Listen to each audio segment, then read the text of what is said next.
happened and it's really happening. Like, I've lived by these people forever, and now they're not even going to be my neighbors no more. The house was condemned last night because of its condition. So on top of mourning these deaths, the family has to find a new place to live. And police say they had to kill at least one of the dogs because they had charged at police when they arrived.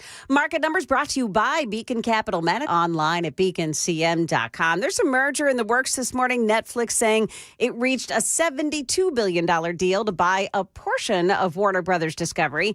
Netflix is buying the film studio and streaming service HBO Max, but the TV networks, including CNN, are being spun off separately. Dow Jones Industrials right now plus 218, NASDAQ gaining 111, the S&P is up 29. That's the latest news, traffic, and weather. Next, I'm Joan Jones, WTN News.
Good morning. It is 9:06 on Super Talk 99.7 WTN. Hey, how are you? I'm Chris Hand. We got a lot to get to today. You can listen to us anywhere. iHeartRadio, tune in the FM dial. You can watch us. We're live now on YouTube and Rumble. Hit like, hit subscribe, share the show with your friends. We appreciate you joining us however you're joining us, and we appreciate you guys already going off in the chat. You guys are the best over there on YouTube. Hit like, hit subscribe, share the show with your friends. We're gonna do we're gonna switch things up a little bit. We used to do Agenda Free Friday a lot. And we're going to go full agenda-free Friday. There's a lot to talk about, but there's been so much in the news that it's been hard to cover everything. So we're open to the phone lines. We can talk about anything you want to talk about. I do think one of the biggest stories today is the Candace Owens Turning Point USA live stream issue, debate, invitation, ducking of an invitation. I'm a bit perplexed why Candace Owens won't accept the invitation from Turning Point USA. And I'm reading the comments online, and they're like, oh, she's afraid for her life. Don't you understand? There's Israeli death squads and French mercenaries and Egyptian planes, and Candace could be killed. If they know where she is, she could be killed. Yet none of those fears were relevant when she was invited to Tucker Carlson's Christmas party in Nashville a couple nights ago. And no fears there. No issue going to a Christmas party. That's totally fine. The issue is going to Turning Point USA. Everybody would know. If Candace Owens is true, and she's telling the whole truth and nothing but the truth, and she is the world's greatest detective. She has gotten to the bottom of this case, and she has blown it wide open. Wouldn't she take advantage of this opportunity to hold their feet to the fire? Why wouldn't she? It's a 3-hour flight. You leave Nashville at 11 a.m. If you get to Phoenix, and just some inside baseball, the compound of Turning Point USA is pretty safe. There is a gate. You got to get in with a code. There's no strangers running around. Huge security presence, especially in the aftermath of what we saw 3 months ago. It's like 4 or 5 different buildings. You're not going to, the average person on the street isn't going to know which building she's going to. Plus, Candace Owens has a lot of money. She can't afford private security to go with her. Also, if Candace Owens was to be murdered going to Turning Point USA, wouldn't that kind of prove her point? I don't know. It's just, the whole thing is bananas. Absolutely bananas. And to me, I see Candace Owens as chickening out.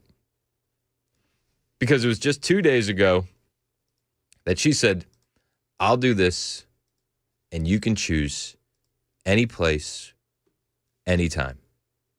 Her exact words. Let's do this anywhere. You pick the time, you pick the place, and we'll do it. We'll sit down. We'll have the whole conversation, and I'm going to expose you guys. Charlie's best friends, the people that run the organization, Erica Kirk. I'm going to expose the French. I'm going to expose the Israelis in real time, and there's nothing anybody can do about it. You would think that she would take advantage of that opportunity, no? No. She's not going to take advantage of that opportunity. And I just think she's chickening out. I do. You have a real opportunity here. A real opportunity. And she's already chickened out. Pick the time, pick the place, she says. Pick the time, pick the place. And then when they say December 15th, Charlie's show, she says, I'm too busy. This is Candace just a couple days ago.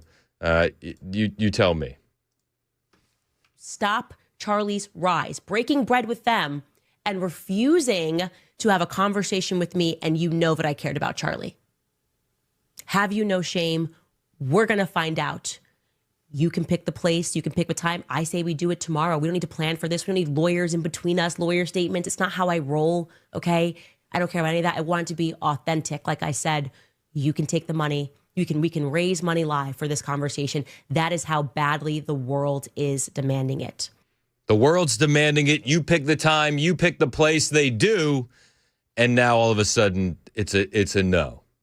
She's busy. She's busy. December 15th. 10 days away. You got 10 days to plan. Sorry, guys, can't make it. In fact, it's because she does her own show at that time. Oh, gee whiz. Gee whiz. I thought this was the case of the century. I thought that you were getting justice for your friends. I thought you saw in your dreams, it was in your dreams, that Charlie was telling you that everybody turned on him. You're not gonna go down there. You can't make the time. But you can make the time to live stream their live stream and debunk them in real time. Well, she said she'd do a live stream. She said she'd join via Zoom. Why can't she just join via Zoom? What's Turning Point hiding? Oh, so Candace can have an earpiece in and be fed any and all information by her producers? If she's standing on business and she's standing on the truth, why can't she go meet them in person? Why wouldn't she want to meet them in person? She's been to that building millions of times. Like, this is ridiculous. It's like it's a hop and a skip from the airport. This is not a long haul. 10 days to make the arrangements. Sorry, can't do it. Can't do it. She posted a tweet. It's been decided by the public that the best response for this is for my team to live stream your live stream and provide commentary. Since you already picked our regular podcasting time, we look forward to providing live responses to your once and for all answers. So you harass these people for 3 months. 3 months. And they finally say, okay, come on the show. Open invitation. And you say, what? I don't have time for this. You know I do a show at that time. And you have thousands of people saying, oh, she's afraid for her life. Okay, but she's not afraid to go to a Christmas party with Tucker? Which is it? Which is it? I happen to think it's all bovine scatology from Candace Owens. I don't know if she's doing it for the clicks and the revenue and the engagement. I don't know if she's doing it because legitimately her mind snapped when Charlie got murdered. I don't know. If I was Candace's husband, I would unplug the Wi-Fi and I would say, hun, we need to go on a long vacation. Because as it stands right now, I think she looks insane. I think there's no coming back from this. I think she knows that. And I think that's one of the reasons why she's ducking this conversation. Mason in Nashville on Candace. What's up, dude? How are you? Yeah, I'm a big fan of you guys, but the Candace Owens things, man, I have to disagree with you.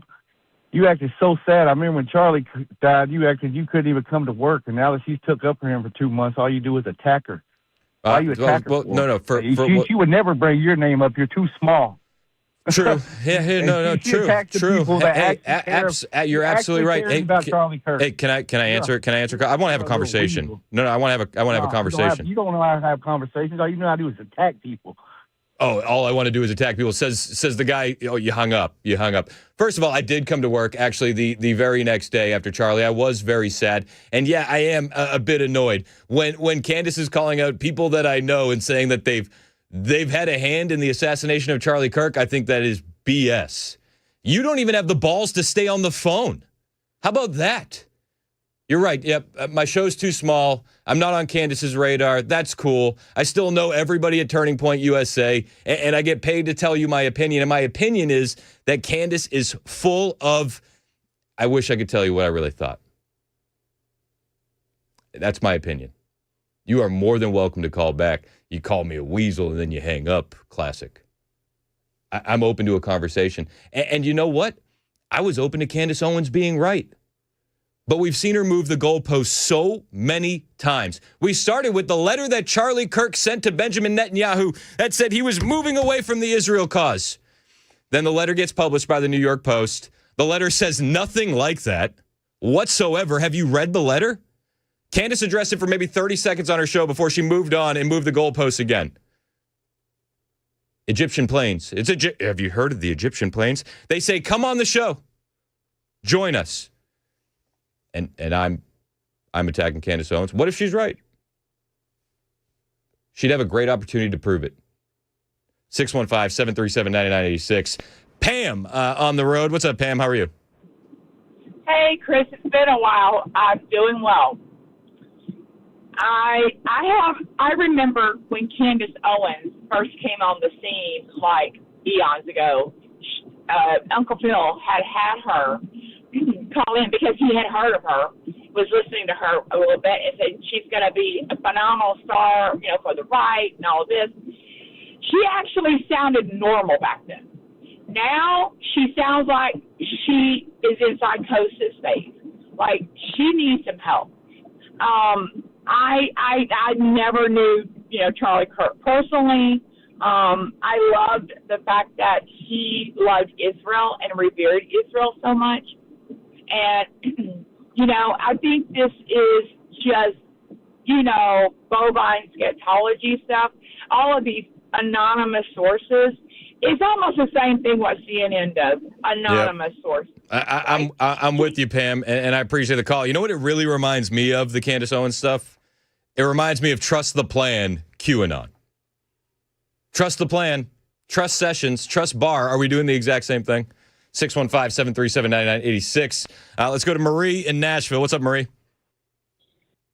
Chris, yeah, you're exactly right. You hit the nail on the head. I have several kids at ages that have listened to her the last few months, and it is complete spilling of hate and indoctrination.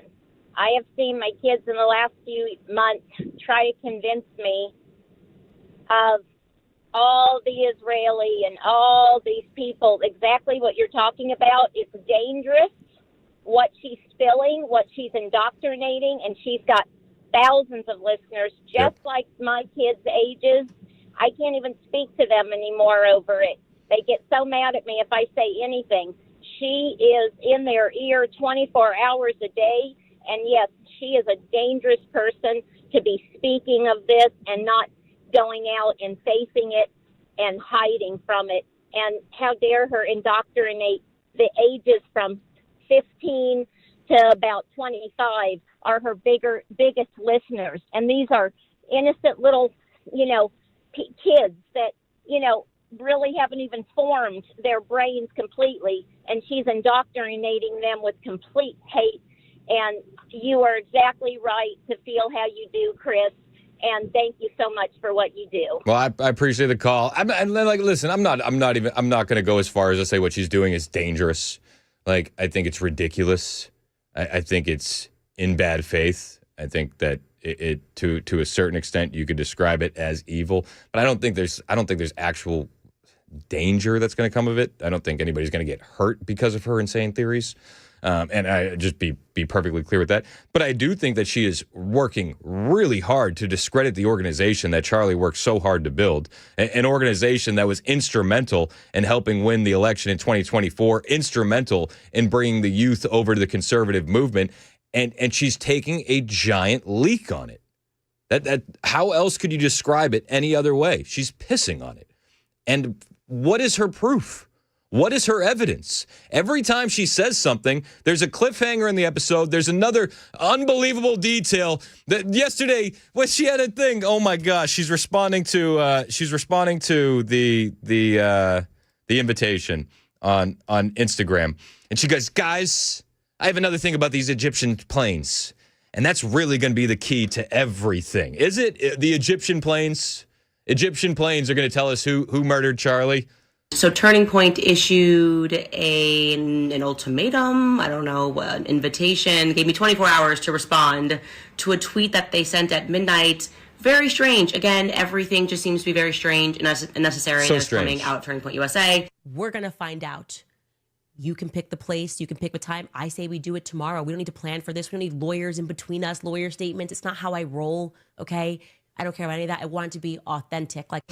We are going to discuss that. Plus, I have an amazingly odd update regarding the Egyptian planes, and it feels very significant. So we're going to jump back into that storyline. It seems to be the Egyptian planes that they are unnecessarily freaking out about. So that's definitely going to be the key that unlocks everything. That's the key. That's going to unlock it. It's the Egyptian planes, guys. Remember when it was the Benjamin Netanyahu letter that Charlie sent? You remember that? Remember, it's Brigitte Macron. Is it Brigitte Macron and the French? It's the United States government and the French government and the Israeli government, and they're all working together, but the Egyptian planes will be the key. It's going to unlock everything. I think she's lost her mind. Feel free to disagree. In fact, if you disagree, go to the front of the line, 615-737-9986. It's 922. Any evidence, I'm open to it. And I'll hear you out. But let's have a conversation. 615-737-9986. It's 922 on Super Talk 99.7 WTN.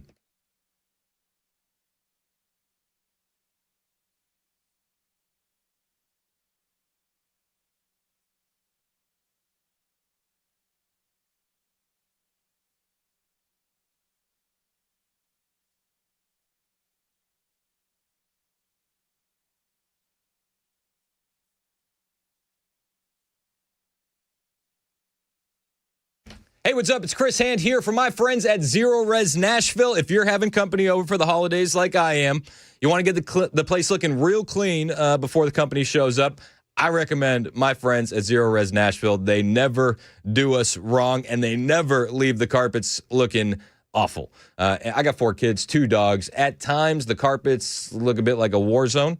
And Zero Res Nashville is always there to clean it up. They're the Maha of carpet cleaning, exclusive ZR water, no soap, no harsh chemicals, no residue. The carpets are going to look unbelievable. And spoiler alert, your carpets are gross. I would take advantage of their holiday clean deal, which is going on right now. 2 rooms plus the hallway or stairs for just $129, or 3 rooms plus the hallway or stairs for just $149. You're not going to find a better deal. Your carpets are going to stay clean for a ridiculous amount of time, and everybody's going to walk in and they're going to go, I can't even put my finger on it, but this place looks great. The house looks, I don't know what it is. And you're going to be smiling. You're going to know what it was. It was Zero Res. Give them a call today. They're going to take care of you. 615-535-9376. 615-535-9376. ZeroResNashville.com.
So Trump announced today he's federalizing D.C. police to put an end to violent crime in Washington, D.C. Naturally, leftists are losing their mind and completely unhinged. We believe there is a better way to protect us all. One that respects rights, to build trust and keep our communities truly safe, and that is fascism free. Free of what? That is fascism free. Fascism free? Fascism free. Oh, okay, hang on one second. Hey, Brooks, come here. F-A-S-C-I-S-M.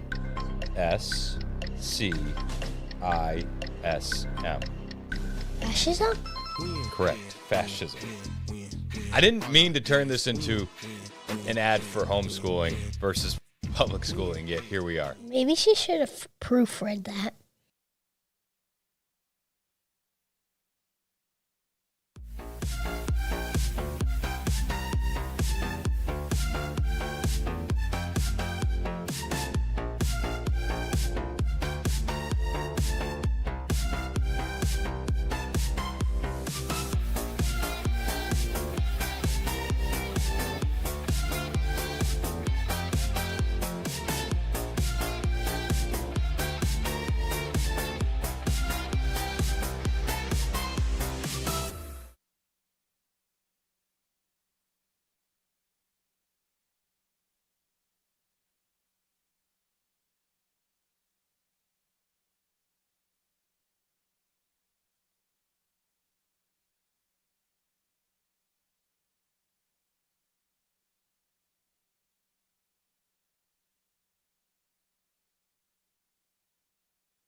What the accused pipe bomber charged to his credit card that led the FBI right to him. That and more coming up here at 9:30 on Super Talk 99.7 WTN. That's Joan Jones in the newsroom. My name is Chris Hand. The show is live on Facebook, Twitter, Twitch, YouTube, Rumble. Hit like, hit subscribe, share the show with your friends. We'll have video elements for all the audio that you hear on your radio. That's an exclusive benefit to watching on the live stream. Help us grow the digital footprint of the radio station.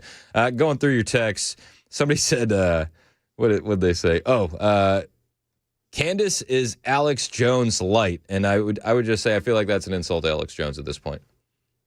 I like Alex Jones a lot. Alex brings receipts. 5829 says, I'm a big fan of yours, but I don't think people will want to have a conversation on this topic with you unless they agree with you because you're too close to it. This has to be one of the weirdest situations from the autopsy to the funeral that the media put out, and especially Erica not really crying real tears and saying she forgives him.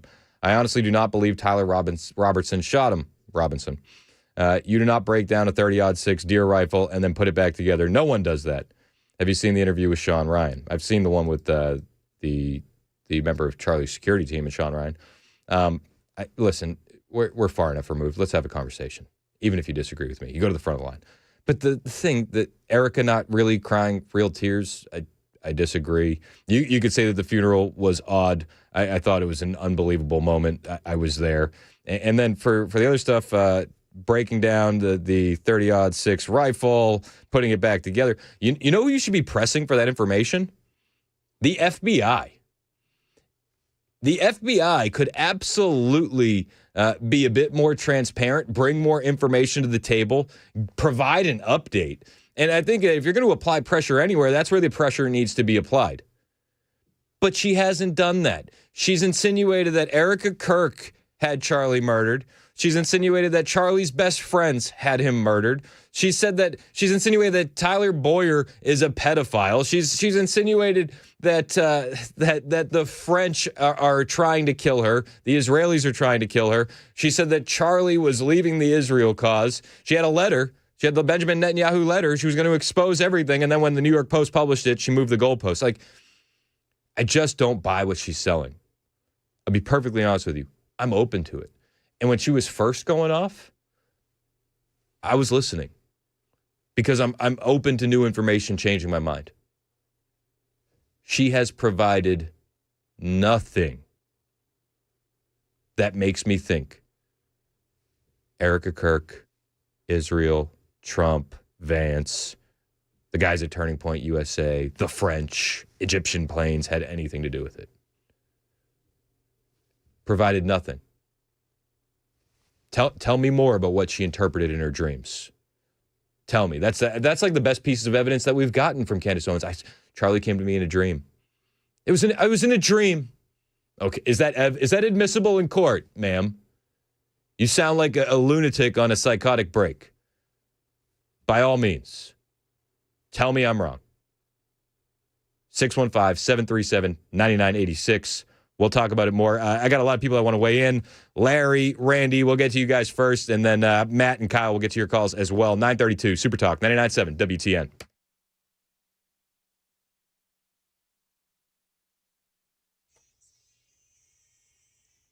Good morning. I'm Joan Jones with your top stories. A case of a delivery made to the wrong house went way too far in Nashville yesterday. News 2's Peyton Kennedy says that a woman ordered food from a delivery service, but it was dropped off at the wrong house. A photo from the delivery service showed where it had been left on Blair Boulevard in the Belmont-Hillsborough neighborhood. And when the woman rang the doorbell, police say 50-year-old Natalie Cross opened the door with a long gun pointed at the victim. That woman, Natalie Cross, denied she pointed the gun at the victim, even though witnesses corroborated the story. Cross was arrested.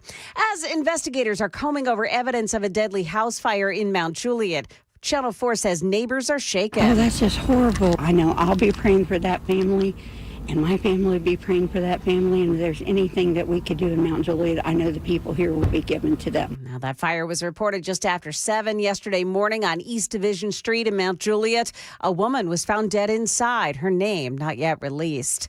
More now on the Virginia man arrested in connection with the pipe bombs left at the headquarters of the Republican and Democratic Party headquarters in Washington, D.C.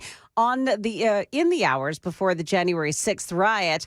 Chris Swecker is a former FBI assistant director, and he spoke to Fox News this morning. There were 42 different items that were purchased to make that bomb, and this person purchased all 42 items. So there was a lot of data to match there. If you read the affidavit, it really is a tutorial in the modern use of forensics and digital forensics. Also, cell phone location data put Cole in the vicinity of the RNC and DNC on January 5th.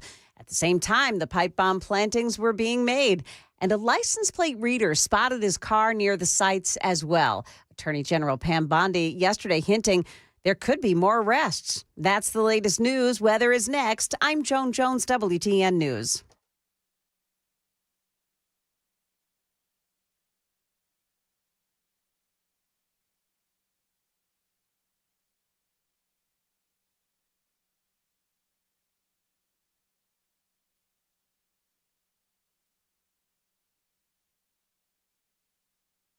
Hey, what's up? It's Chris Hand here for my friends at Busy Bee Plumbing, Heating, and Cooling. My guys at Busy Bee are always looking out for the community, working for the people in town. This month is no difference. They're taking care of Middle Tennessee. They're stepping it up for Christmas. If you want to make a real difference for a local family, Busy Bee is running a toy drive at their headquarters in Lebanon right now. You can drop off a new toy, and it'll stay right there in Wilson County, making sure every kid in Wilson County has something to open on Christmas morning. While you're thinking about everybody else, take care of your own home, too.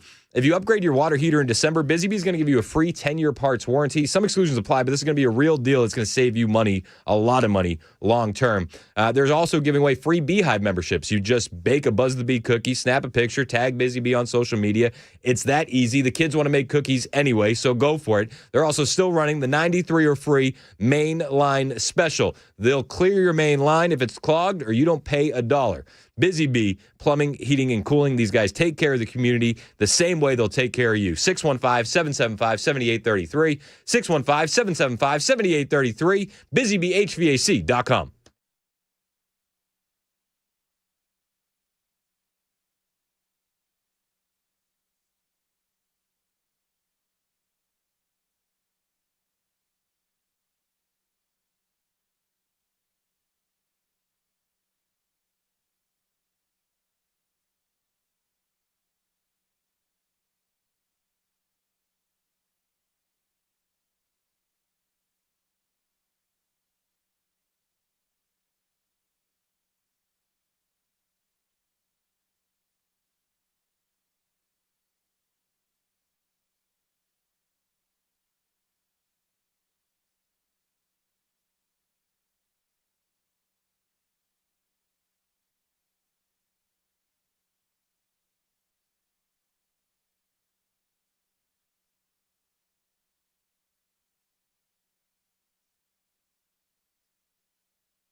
9:39, Super Talk 99.7 WTN. Hey, how are you? It's Chris Hand. Show is live, Facebook, Twitter, Twitch, YouTube, and Rumble. Those are the big ones. Hit like, hit subscribe, jump in the chat.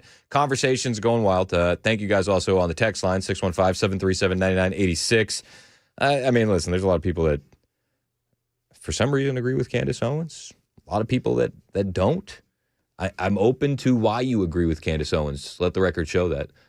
You are more than welcome to present the evidence that she has attempted to present and make your case.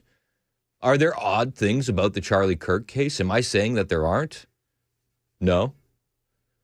I just don't believe what she's selling. 615-737-9986. Larry in Clarksville. What's up, man? How are you? Hey, I'm still above the daisies, man. And thanks for taking my call. And first of all, wishing you and your family a very Merry Christmas. Thank you, sir. Likewise. When Candace first came on the scene, I really admired her, and I thought she was going to be a rising star. But her, like Tucker, they have both lost their ever-loving minds. I mean, I have one of my dearest friends who is now in his late 40s, okay? So I still consider him a kid. He listens to her all the time, and he is so anti-Semitic, and he spews and sends me all this bovine scatology. Well, this is what she said. This is what I'm like. You can't go by what people just say. They have no proof. They have proved nothing. Yeah, I mean, and that's how I feel about Candace, and I appreciate the call. I will say, I think Tucker is on a different playing field. Tucker hasn't gone loony. He has controversial opinions in the conservative movement. But the crazy thing is, like, people be like, Charlie got killed because Israel was mad that he was platforming Tucker.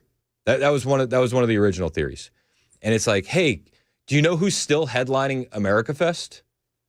Tucker Carlson. Do you know who still was doing campus events after Charlie was assassinated? Tucker Carlson. Like, what do you mean? What's the deal then?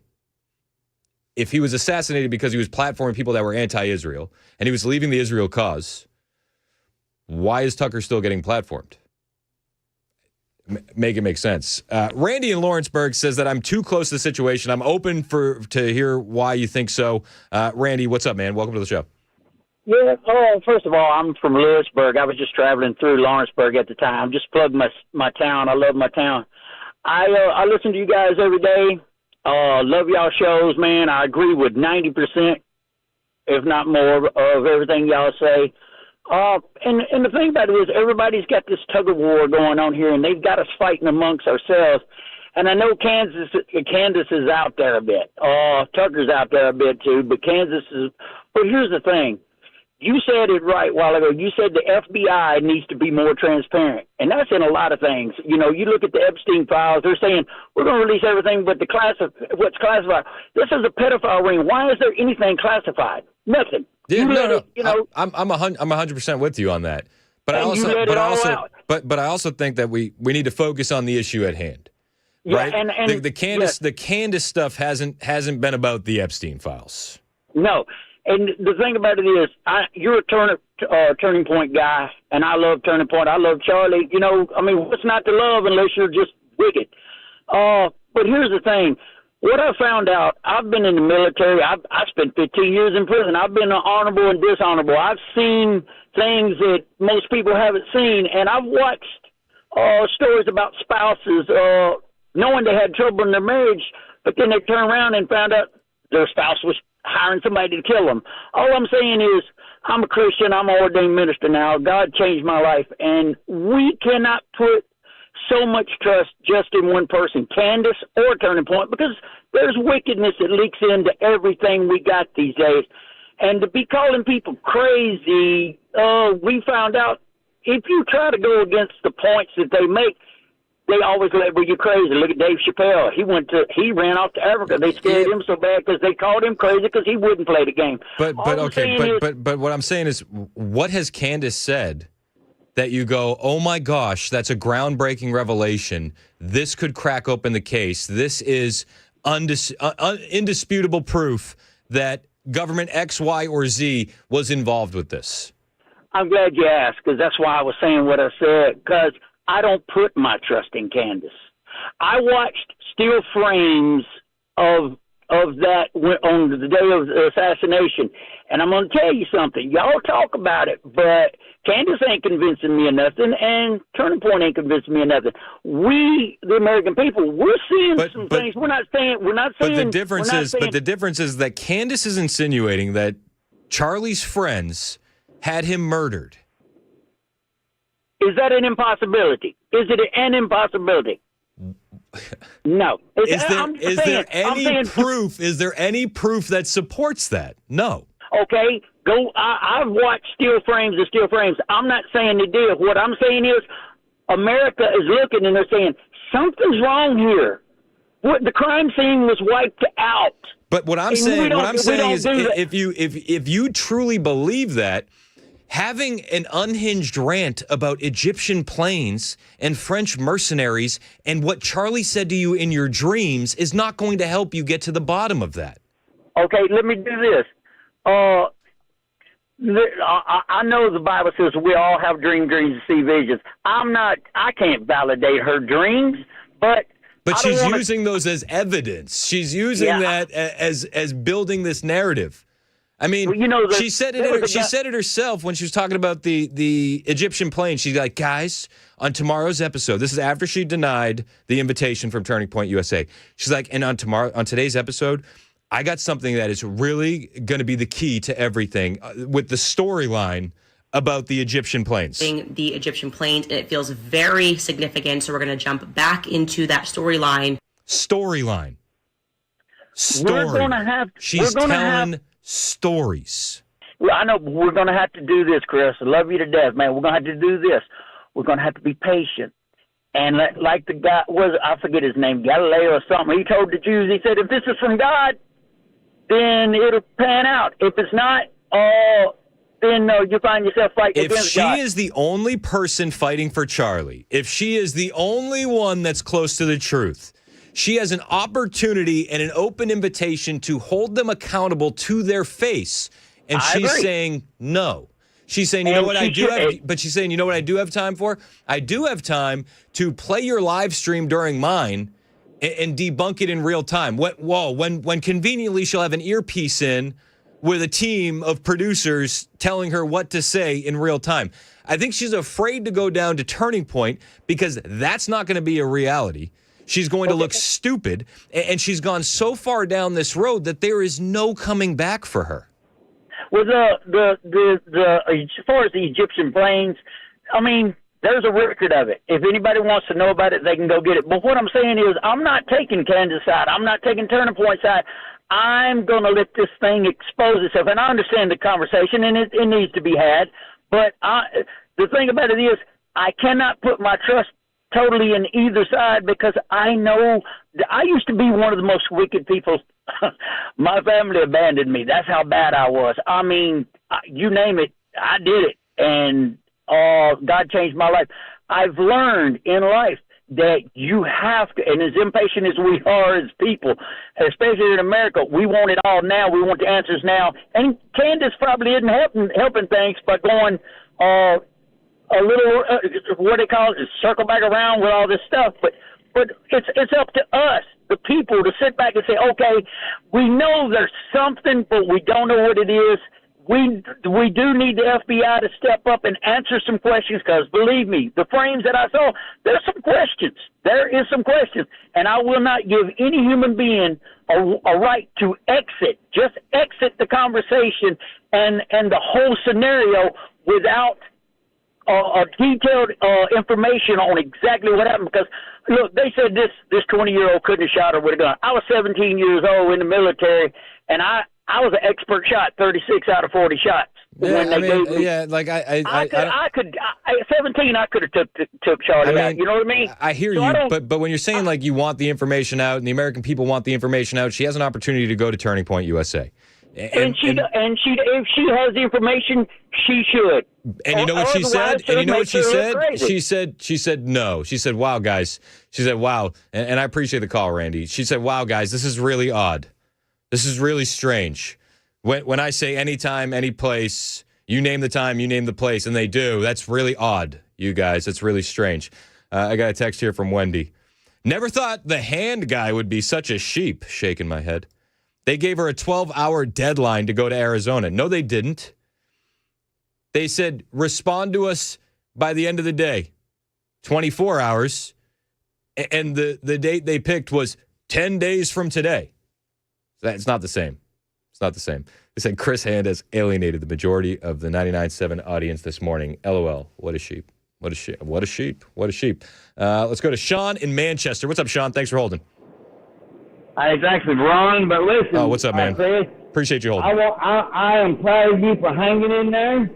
And all this Candace Owens thing reminds me of a video I seen of a little dog barking at a St. Bernard through the glass. Instead of opening the door, it falls over. Yeah, I can't disagree. I appreciate the call. Let's go to Steven on the road on Candace. What's up, Steven? Hey, Chris. Hey, let me just go ahead. All right, let me put this whole Candace Owens theory to bed, and because I know the truth, and I don't know, I'm pretty sure you saw the Sean Ryan video of the security, the guy who's in charge of the security. Yeah, I know that guy, by the way, so that's like, yeah. Okay, great. Okay, so here's the facts, and here's the truth. All right, there was a mistake made when the guy talks about where he sent the text to the assistant chief of the police there for the stairwell right there. Okay, that's where the shooter got in. That's where the shot happened. Plain and simple. The guy's in custody. He's going to talk about it. There's no inside job on this. So the mistake that was made was when you're in charge. And look, I commend the guy. I know he's a professional. I know he's got professionals all around him. But in a business mindset, this is the mistake that was made. You can't rely on a text when it's a high level security threat, or really you can't rely on a text for any part of business when it's something serious like that. He should have communicated vocally with that person to make sure that somebody was going to be in place in that stairwell. That was the key missing part, and he trusted that. He trusted that from a text. But in the future, because when we're talking to each other about sensitive matters like this, when you're reading a text and somebody just says, "I got you," you think, okay, yeah, but you don't really know how serious that person is, or if they're, they could be busy doing 100 different things. So you need to actually make contact and get that verbal agreement and listen to their voice and know. Yeah, listen, I mean, I get that, but you also have to understand how many events like these they do. And yes, complacency is a real thing, and that's an issue. And I'm not here to make excuses. I'm not even here to disagree with what you're saying. But complacency happens when you do hundreds of these events. I appreciate the call, though. Fred in Kentucky disagrees. What's up, Fred? Hello, how are you doing today, sir? Good, man. What's up? I know it's hard subject for all of us. I want to say that there are other investigations going on that are more realistic, more seasoned, on the ground, multiple people. If you go to George Webb Investigates channel on YouTube, George Webb, you will find out what he has been doing. He does not agree. He appreciates a lot of things Candace has done, and he's found a lot of them to be accurate, but he does not agree with nearly everything he says. He's much more thorough. If you really want to know some things that are anomalous, he doesn't have the answer any more than Candace has the answer, any more than I have the answer. But I know something was wrong. Something was very wrong. There are, several things about that story that just make no sense. 30-06 does not do that kind of damage. when you hit a human being with it. But this is the thing that there was no first aid done, no proper first aid done. This is why. Give me just a few points and we can go over them, please, because I know you're going to cut me off and then you do like the last time, and then you'll argue against me on for another 5 minutes. But let me just say a few things that there was no first aid. They wiped the crime scene. Did you watch? Hold on. Time. There was first aid given. Did you watch the Sean Ryan interview with the head of security? It was bull. I thought the guy was totally disingenuous. So when he said I saw Charlie get shot, I ran in there and the first thing I did was stick my fingers in the bullet hole. That's bullshit. I did not see that in any clip that they did anything anywhere near that. Okay, so he's just and lying. It would not have been a bullet hole. It would have been a gaping wound. You'd have to stick your whole hand in. Okay, got it. So he was lying. Wipe the crime scene. Okay. Tell me about that one. Okay. Tell me why they did that. Tell me why there would be legitimate questions like that, right? People provide the answers and then they go, I'm not listening to that. What I really want to hear about is Egyptian planes and Brigitte Macron. I listen to everything, and I'm telling you, George Webb channel. But now, why is Turning Point not questioning the Tyler Robinson story? Turning Point is destroying itself right now, and if you talk to people who are going to their Turning Point events, just you'll find said out that people are very dissatisfied. Turning Point just said we're going to address every accusation made on a live stream that Candace is welcome to join. Candace is not really the issue here. Yeah, they could let her come on Zoom, or she could change her mind and go there, which is what I hope she does. She might get slaughtered because she's up against a panel of people, and they're all going to have earbuds in to help. Producer's going to help her. Yeah, your producer never helps you. But they haven't questioned the story. They haven't questioned the story, and I've listened to their answers on these subjects, and they've never been satisfactory. There is nobody answering these anomalous questions, these anomalous observations that everybody's making, and there's no good answer coming from Turning Point. They don't even accept the idea that the Tyler Robinson story is full of holes. It's full of holes. Okay. All right. Yep. You're on to something, Fred. I appreciate the call. 615-737-9986. Listen, we can keep taking calls on this. We're open to taking calls on this, and we'll take more of your calls on the way. Plus, we do have Monica Page joining us at 10:05. She's our White House reporter. So we'll stop down. We'll do some Monica Page stuff, and then we can continue this conversation. I'm open to it. 615-737-9986. It's Super Talk 99.7 WTN.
10 o'clock now, and I'm Joan Jones with your top stories. A family in Tullahoma is dealing with a tragic dog attack that claimed 2 lives, an infant and a grandfather. Police say that grandfather was dead, and the pit bulls were still mauling the infant when they arrived on the scene Wednesday. Neighbors telling Channel 4 those dogs did attack other dogs in the neighborhood, killed its next-door neighbor's cat, but it was never vicious with people. She's screaming, "My baby." The dog pound pulled up. My heart just shattered then, and I'm just now kind of coming to realization of what happened, and it's really happening. Like, I've lived by these people forever, and now they're not even going to be my neighbors no more. The house has been condemned as well because it was in deplorable condition. So that family now also has to find a place to live. Well, from the "what was he thinking" file, a 24-year-old man has been arrested for damage that he allegedly did to a police cruiser. Metro Nashville police saying Jalen Sultan used a bat on November 22nd to break the windows of the car parked on Korean Veterans Boulevard. And surveillance video also captured him urinating on the vehicle. Sultan was located Wednesday and taken into custody. He's being held on a $20,000 bond. Luigi Mangione back in court for our 4th day of high-stakes hearings about what evidence can be used against him at trial. The high-stakes hearing has provided prosecutors an opportunity to preview some of their evidence against Mangione, including this 911 call that led to his arrest in a Pennsylvania McDonald's. I have a customer here that some other customers were suspicious of, that he looked like the CEO shooter from New York. Okay. But defense attorneys are trying to use the moment of Mangione's arrest to their advantage, arguing that prosecutors should be barred from using certain evidence, like the alleged murder weapon, because it was unlawfully seized from Mangione's backpack without a warrant. Peter Haralambous, ABC News, New York. Frontier Airlines announcing it'll begin nonstop service from Nashville to Phoenix Sky Harbor in the spring. 4 flights a week for a limited time and introductory fares of $69 each way. But expect the frequency and the price to be adjusted after spring break is over. Netflix now saying that it does have a definitive agreement to acquire Warner Brothers Discovery. Here's ABC's Mike Dubusky with what's next. Netflix is aiming to close the $82.7 billion deal in the 3rd quarter of next year. It would happen after Warner Brothers Discovery spins off some of its TV properties, including CNN and TNT, under a separate publicly traded company called Discovery Global. At that point, Netflix gets access to Warner Brothers movie and TV studios, which own everything from Harry Potter to Game of Thrones to The Wizard of Oz. But the deal still needs to be approved by antitrust regulators. Mike Dubusky, ABC News. And stocks are trading higher today. That's the latest news. Weather is next. I'm Joan Jones, WTN News.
It's 10:06 on Super Talk 99.7 WTN. Hey, how are you? It's Chris Hand. You can find me on Twitter, True Social, Instagram, TikTok, YouTube, at Chris Hand on air. Hit the follow button. I will follow back. Really excited for our next guest.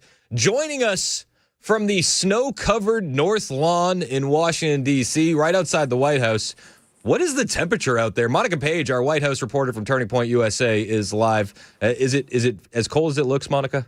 Chris, happy Friday. It is cold. It is like probably the coldest day that we've had so far, obviously, as you could tell, because we have snow now. But we're all bundled up. I like to think that this is the unofficial start to the Christmas season because we had the Christmas tree lighting last night. This is our first snowfall here in DC. So it feels kind of special, I think. How was the Christmas tree lighting last night? Were you able to attend?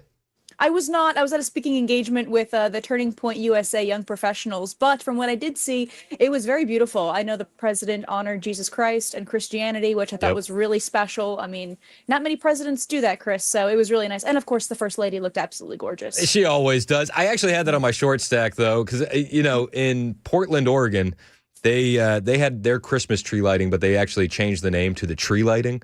Right, I saw that. They didn't mention Christmas at all. So then to see the president in Washington, D.C., openly and loudly declaring Jesus Christ as our Lord and Savior, I thought that was a pretty cool moment. Absolutely. And when I see things like that coming out of Portland, it makes me feel a certain type of way, especially during the Christmas season, because in this house, we say Merry Christmas. We don't say Happy Holidays. We make it very special. We make it beautiful. And I know this White House put on a beautiful display of Christmas decorations that we got to see this past week as well. The First Lady did a beautiful job. I don't think I've seen as many Christmas trees in one spot, all lit up, looking as beautiful as I did in the White House.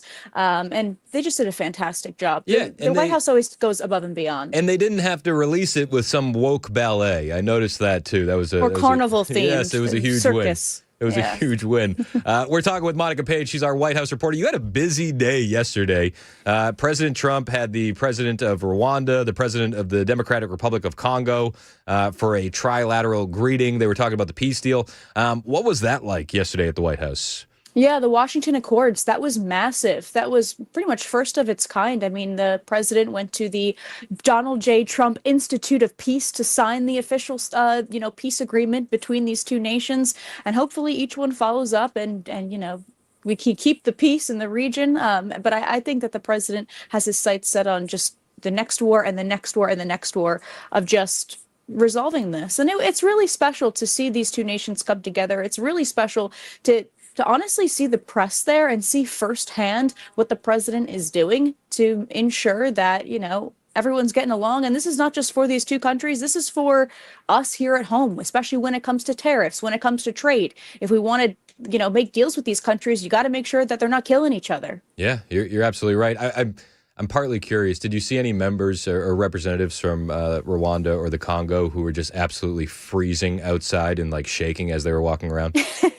Yeah, probably. They were definitely out there. We actually, Chris, we spent the week at the Pentagon because we were new media at the Pentagon. But from what I saw in the region, in the area, in the Washington DMV area, there were some, delegates and some members of those countries kind of around the Pentagon, around the White House. So from what I did see, they are definitely not used to this climate. Tell me about the new media seat at the Pentagon and what that's been like. Well, as you can see from social media, some people are not too thrilled about it, but we do not care because they decided to self-deport. So we're here.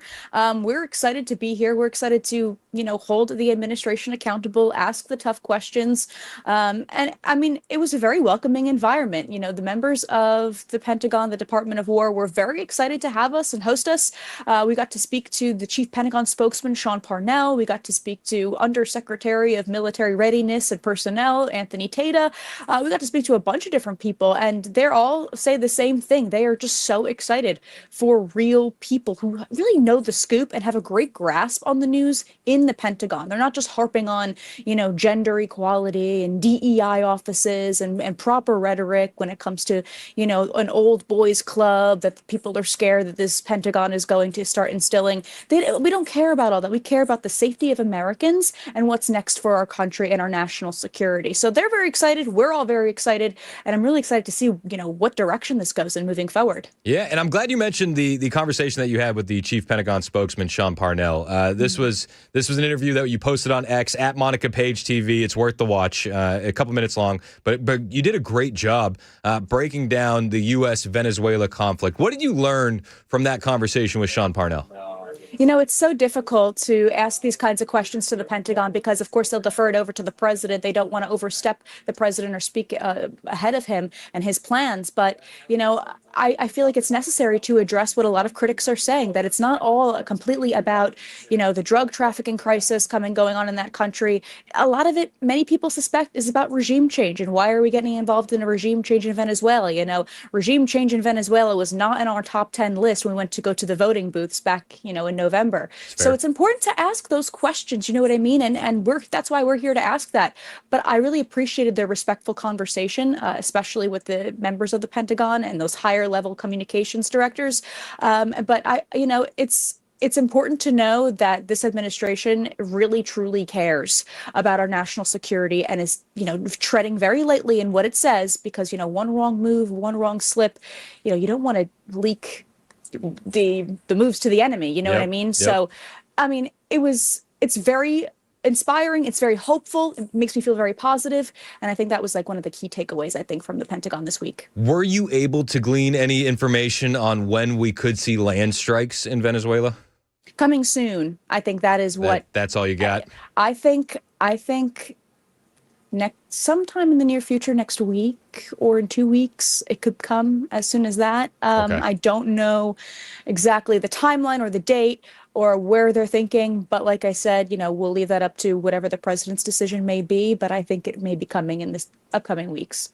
We're talking with Monica Page. She is our White House reporter for Turning Point USA's Frontlines. The president has another busy schedule today. Mm-hmm. He just received his intelligence briefing a little while ago, and I do just to let everybody know, I do all my show prep for my interview with Monica via Monica's X page because she posted all there at Monica Page TV, PAIGE.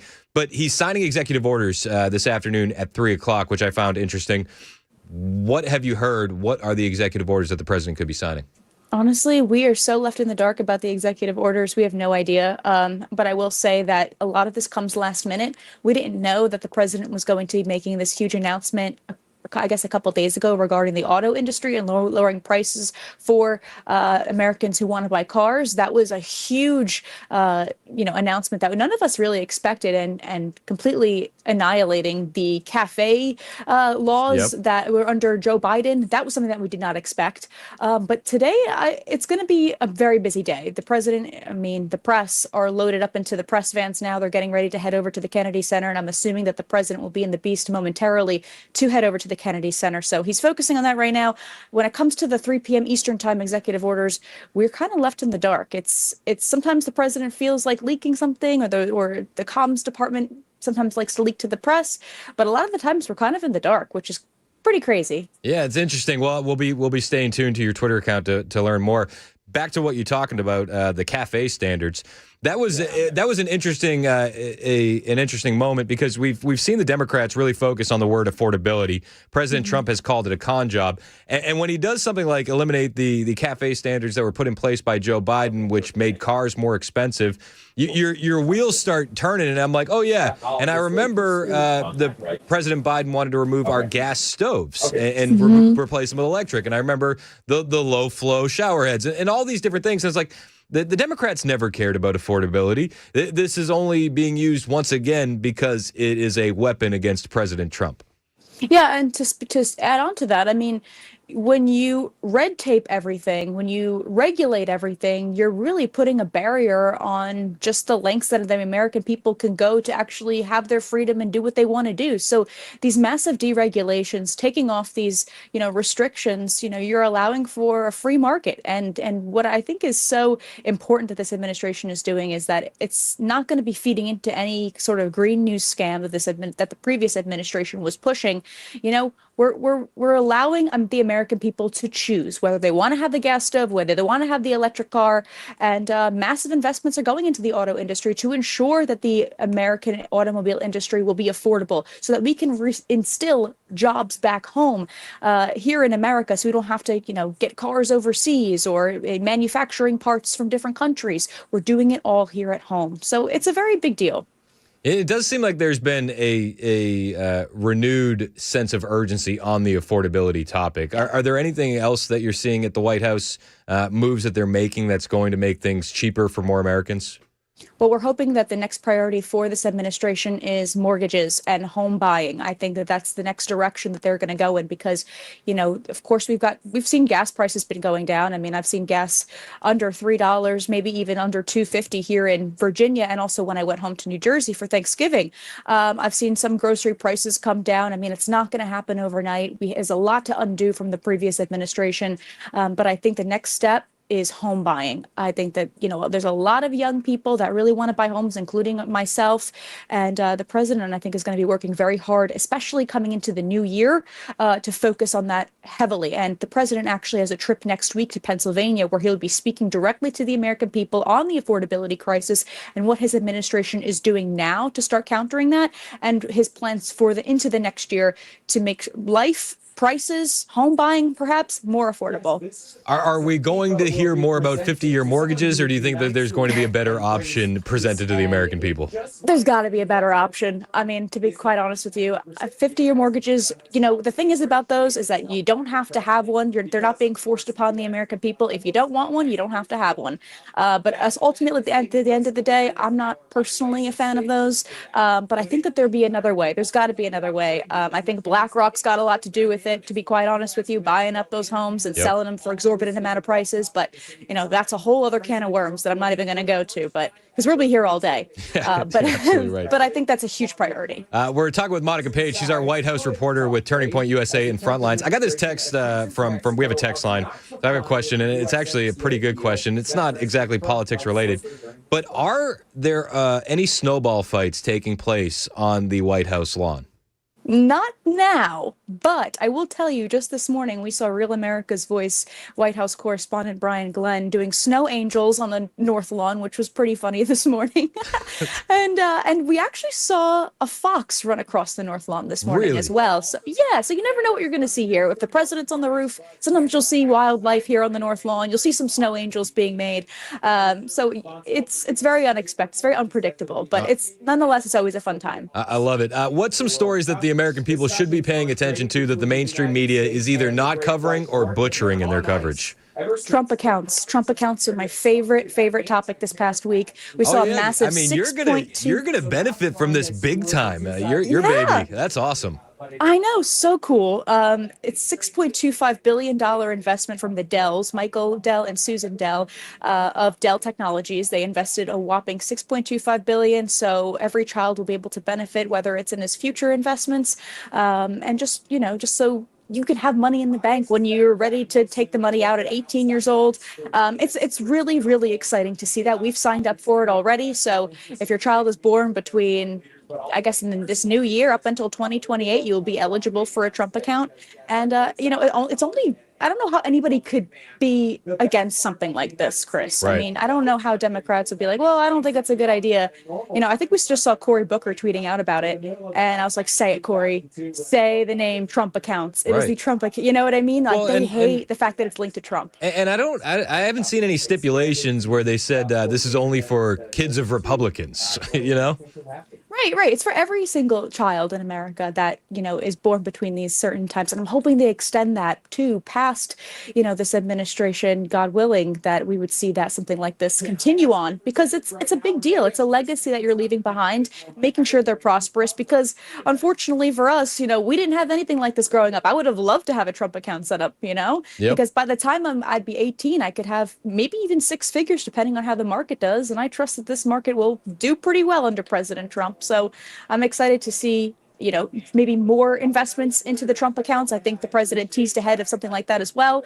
So that was a huge story that I think is definitely worthy of coverage. No, you're absolutely right. Monica Page is our White House Turning Point USA Frontlines reporter. We appreciate you joining us every single Friday. How can we keep up with you and your reporting? Thank you so much, Chris. You could follow me on X and Instagram at Monica Page, Paige TV. I'm very responsive, and I love your viewers and followers and fans. You guys do a great job, Chris, and I hope you have a great weekend. Hey, likewise. We appreciate you, Monica. It's 10:21. This is Super Talk 99.7 WTN.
Selling your home can be stressful, but it doesn't have to be. Get a guaranteed offer from Mark Spain Real Estate. There are no showings, no open houses, no stress. Work with the #1 real estate team in the U.S. and close with confidence. Go to markspain.com today.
Pete Hegseth speaking earlier. They've gathered all of the top generals in the entire world, brought them to Quantico and said, stop being fat and gay. Maybe I'm paraphrasing a little bit, but that's generally the message that we're getting. No more identity months, DEI offices, dudes in dresses. No more climate change worship. No more division, distraction, or gender delusions. No more debris. We are done with that shit. Standards must be uniform, gender neutral, and hot. Frankly, it's tiring to look out at combat formations, or really any formation, and see fat troops. Likewise, it's completely unacceptable to see fat generals and admirals in the halls of the Pentagon. But if the words I'm speaking today are making your heart sink, then you should do the honorable thing and resign. Stop being so fat and so gay. Let's focus on the mission. If you can do the job, you're welcomed here. No matter your sexual orientation or your skin color. But we're getting back to President Trump's merit. lead architect has just been sidelined, and the Pentagon is not letting bad press stop those narco boat strikes. That and more at 10:30 on Super Talk 99.7 WTN. That's Joan Jones in the newsroom. My name is Chris Hand. The show is live on iHeartRadio. Tune in, the FM dial. You can also watch the show, Facebook, Twitter, Twitch, YouTube, Rumble. Hit like, hit subscribe. We appreciate you doing that. We appreciate you helping us grow the digital footprint of the radio station. And then on the live stream, you get to see cool things like Monica Page standing in front of a snow-covered White House. Yeah, that was cool. It did look pretty badass. And I did get squirreled by 1290's text about snowball fights on the White House lawn. There was a lot of commotion in the background. It sounded like people were Was there? preparing for some stuff. People were like shucking and jiving out there. Yeah. Did you notice that? Somebody was texting. They're like, "Something's bleeding over the stream." I was like, "That's just the busy White House commotion at the White House." Yep. Monica Page joins us every Friday. She's great. We're huge fans of her, and she's pregnant, so no wonder she's excited about the Trump accounts. Oh, absolutely. I'd be excited too. Yeah. Yeah. Goalie's back in the net. We're not. I'm not doing. Not even for a Trump account. I'm just letting you know. Letting you know. 4 is plenty. 4 is plenty. We You've just got the goalie back in the net, and Dan took him off the team. we just built a big girl bed, which was crazy. Like we don't have a crib at the house anymore. That's wild, dude. It's insane. It's insane. And then the other crazy part was like as we're building the big girl bed, right?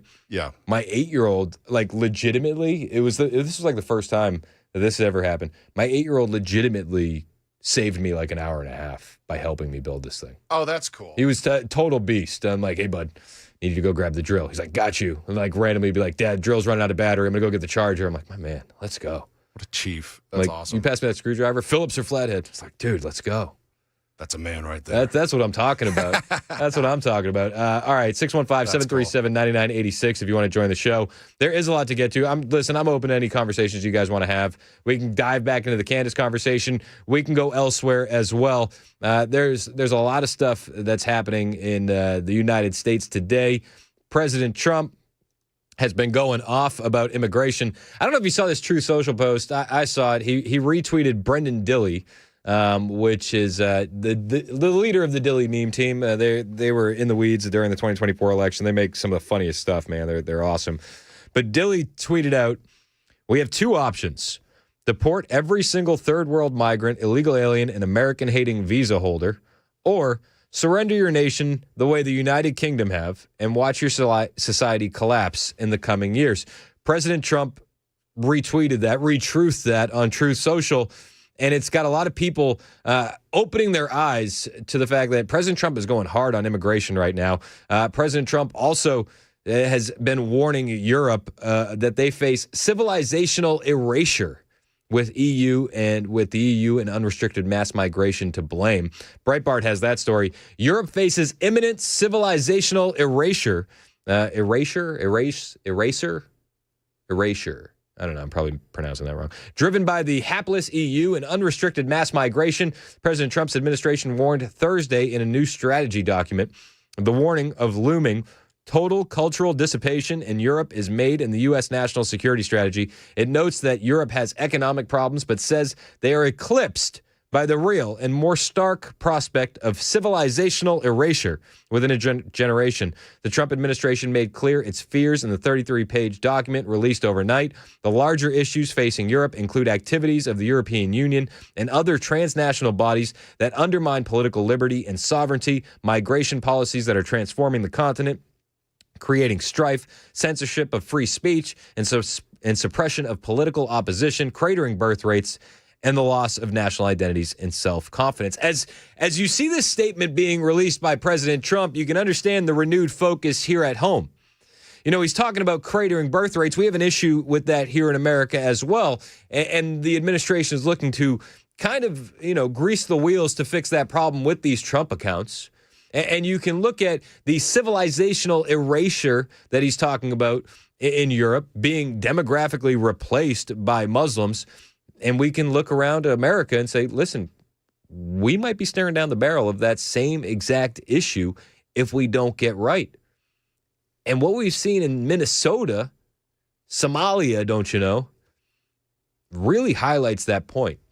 Just yesterday, local news in Minnesota was trying to make the case that the Somalis in Minnesota provide so much to the state of Minnesota, generate so much tax revenue. And while the local news is trying to make this case, what they're actually doing is completely exposing the cost of the Somali migrants. We'll dive into that when we get back. It's 10:30. Any of your calls, any of the topics that you want to talk about, 615-737-9986. This is Super Talk 99.7 WTN.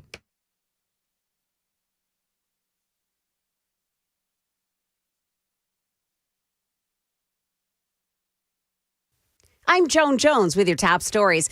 The Pentagon is not deterred by the left's campaign against airstrikes targeting alleged drug vessels. We're learning that there's been another hit, this time in the Eastern Pacific. The Pentagon releasing video showing a new strike against a suspected drug boat. This, the 22nd in a series of operations that have killed dozens of people. President Trump has labeled drug trafficking terrorists. The administration has yet to publicly provide evidence that any of those boats were carrying narcotics bound for the U.S. ABC's Martha Raddatz, 4 people were killed.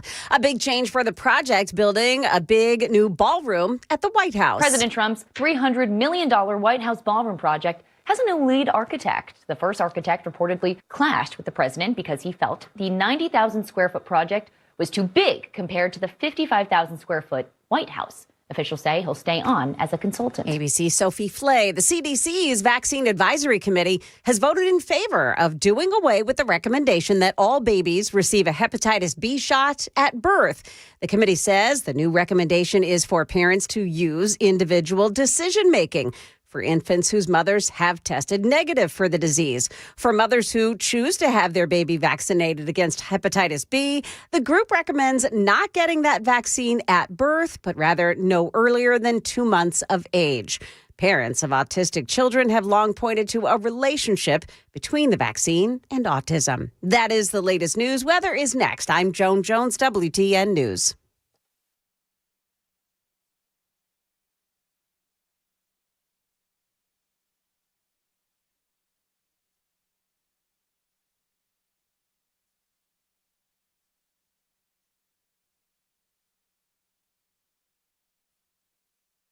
Hey, what's up? It's Chris Hand here for my friends at United Structural Systems, USS. You might have got some rain yesterday, late last night. You might have got some snow. There were some areas in Middle Tennessee that got some snow. That's crazy.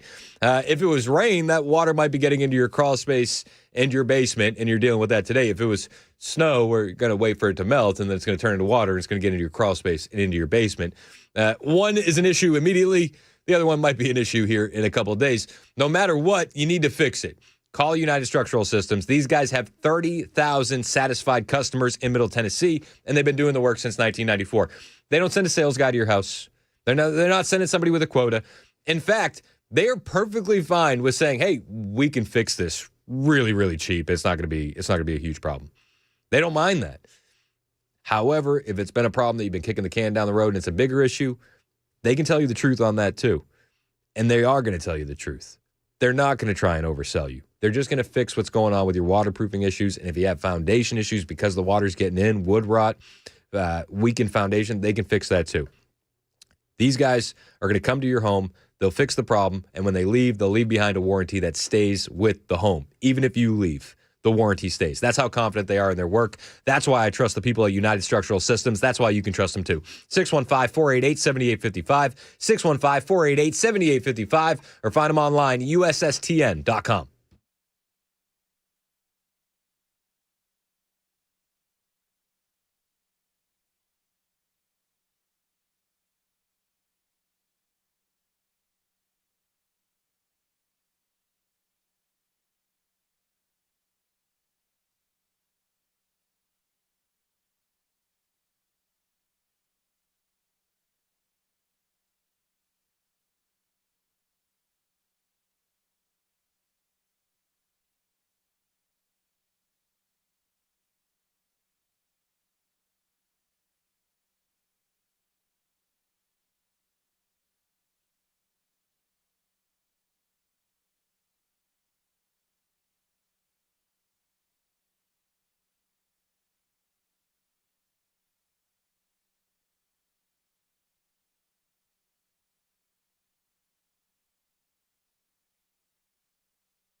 It's 10:38, Super Talk 99.7 WTN. Hey, how are you? It's Chris Hand. Show's live on iHeart, TuneIn, the FM dial, Facebook, Twitter, Twitch, YouTube, Rumble. Hit like, hit subscribe, share the show with your friends. Help us grow the digital footprint of the radio station. We appreciate that. And help us make Christmas pretty magical for some kids here in Middle Tennessee. Tuesday, December 9th, we are going to be out and about, as we like to say, oot and about. We'll be at Nissan Stadium for Toy Field. What's his wee business? It's you and your Canadian bull. Oot and about. You know, I actually got a tweet the other day from a hater. Yeah. And it's like you can tell there's a Van Gogh listener because like he didn't realize that it's a bit that I get made fun of for being Canadian. Yeah. Because he's like, what would Han know about politics? He's a stupid Canadian. And it's like, all right. Okay. Sounds good, eh? So thanks for listening. I said, thanks for checking in from time to time, even though you don't follow me, just to say mean things. Thanks for listening, eh? Yeah, thanks. But we are going to be ootin' a boot. And so good. It's going to be at Nissan Stadium on December 9th for Toy Field. Bring an unwrapped toy and make it a good one. No bags of glass, even though the kids love them. What am I going to do with it now? Yeah. You remember that? Dude, SNL used to be so good. It was good. Dan Aykroyd, he's like, what's better than a bag of glass? Kids love it. Kids love the good old-fashioned bag of glass. Now we got whatever slop they're posting now. I mean, I feel like if you see some of these toys, I would actually wager that a bag of glass is safer than Roblox. Actually, in 2025, I think that is. Yeah. Is anybody still letting their kids on Roblox? Are you still doing that? Probably. 75 million users, okay? It is the number one place on the internet for sexual predators and pedophiles. Yup. Man. It's like the most issue that you'll have with glass is maybe a cut, maybe a glass sliver. Maybe a little infection. Yeah.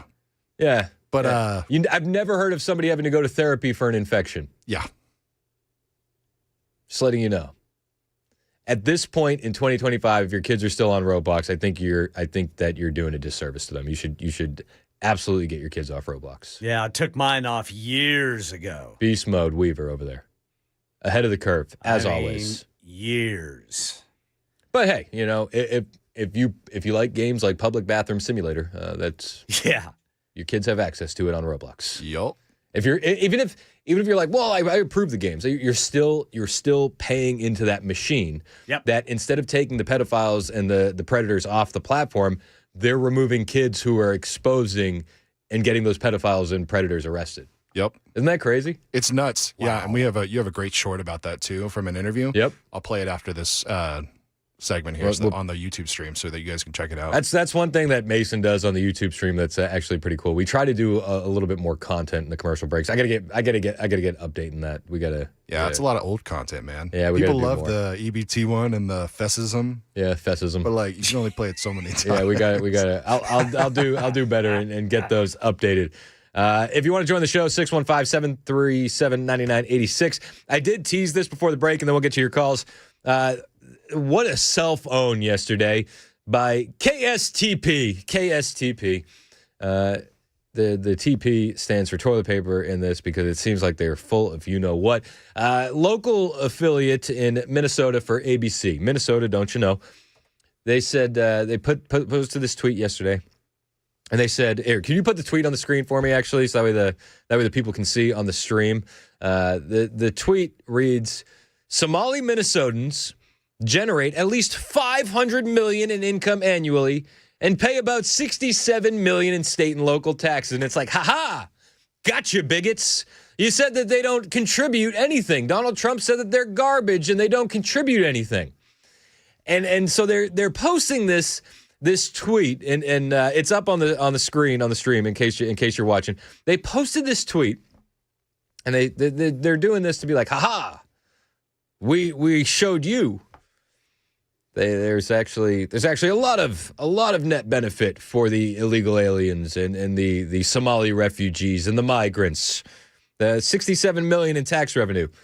Matt Walsh from the Daily Wire. Shout out to Matt Walsh from the Daily Wire. He broke it down with some napkin math. I love it. I love the napkin math. He said there are around 80,000 Somalians in Minnesota. If they contribute $67 million in state and local taxes, that means they each pay on average about $800 or so. To put that in perspective, the average Minnesotan, don't you know, pays anywhere from $8,000 to $10,000 in state and local taxes, which means Somalians are contributing more than 10 times less in tax dollars, and that's before we get to the billions of dollars in fraud. They're doing great.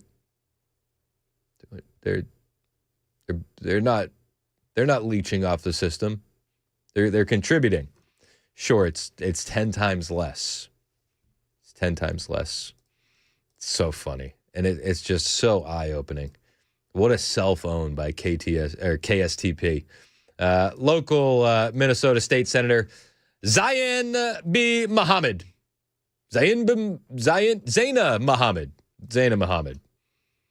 She's Somalian.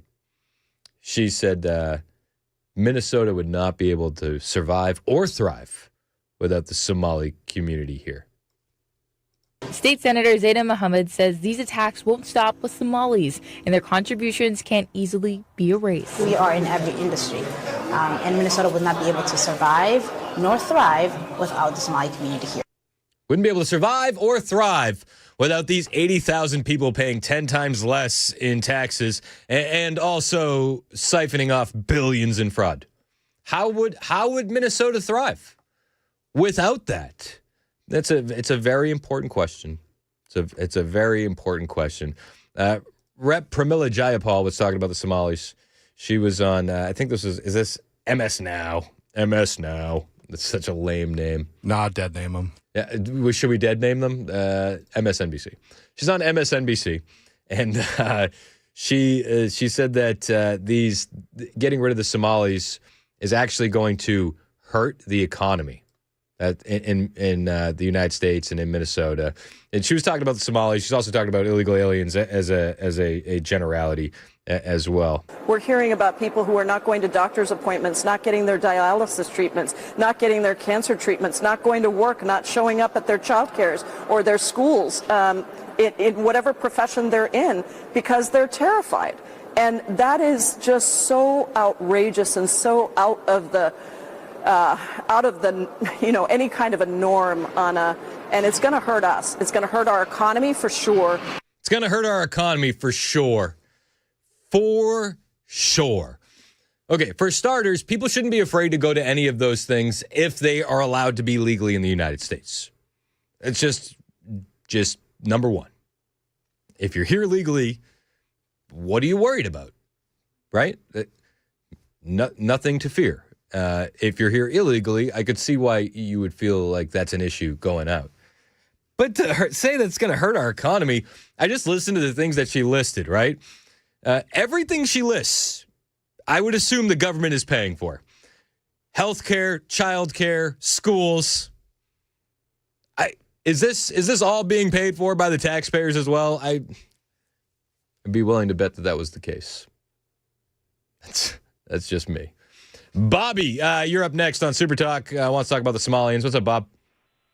Hey, doing pretty good, Chris. I just want to weigh in. I thought Minnesota was thriving very well before the Somalians moved in up there to Minnesota. And I'd ask any of your listeners out there, they need to go up to Minnesota, ride around Minnesota, and you can see why it's not thriving now. They all sit around. They're not doing anything, like you say. They're kind of leeching off the government. But I've got a good one for you. It's been about 10 years ago, my brother. I was heading to Nashville on 24 West. I got off at Harding, slid around the curve there. There used to be a marathon station right there on the right before you get to Donaldson Pike. Went in the store to get a bottle of water. As soon as I go in, I look, there's a man sitting on the counter. It was actually the guy that was running the store. And this is no lie, my brother. He was cutting his toenails. Oh, so I turned around and walked back out, and I haven't been back since. I don't blame you. Yeah, there we go, my man. That is not regulation. That's nasty. That's a nasty one. That's a nasty one. That's nasty. Gary in Springfield, you're up next. That's a tough call to follow, Gary. Oh, gosh, darn, that's tough.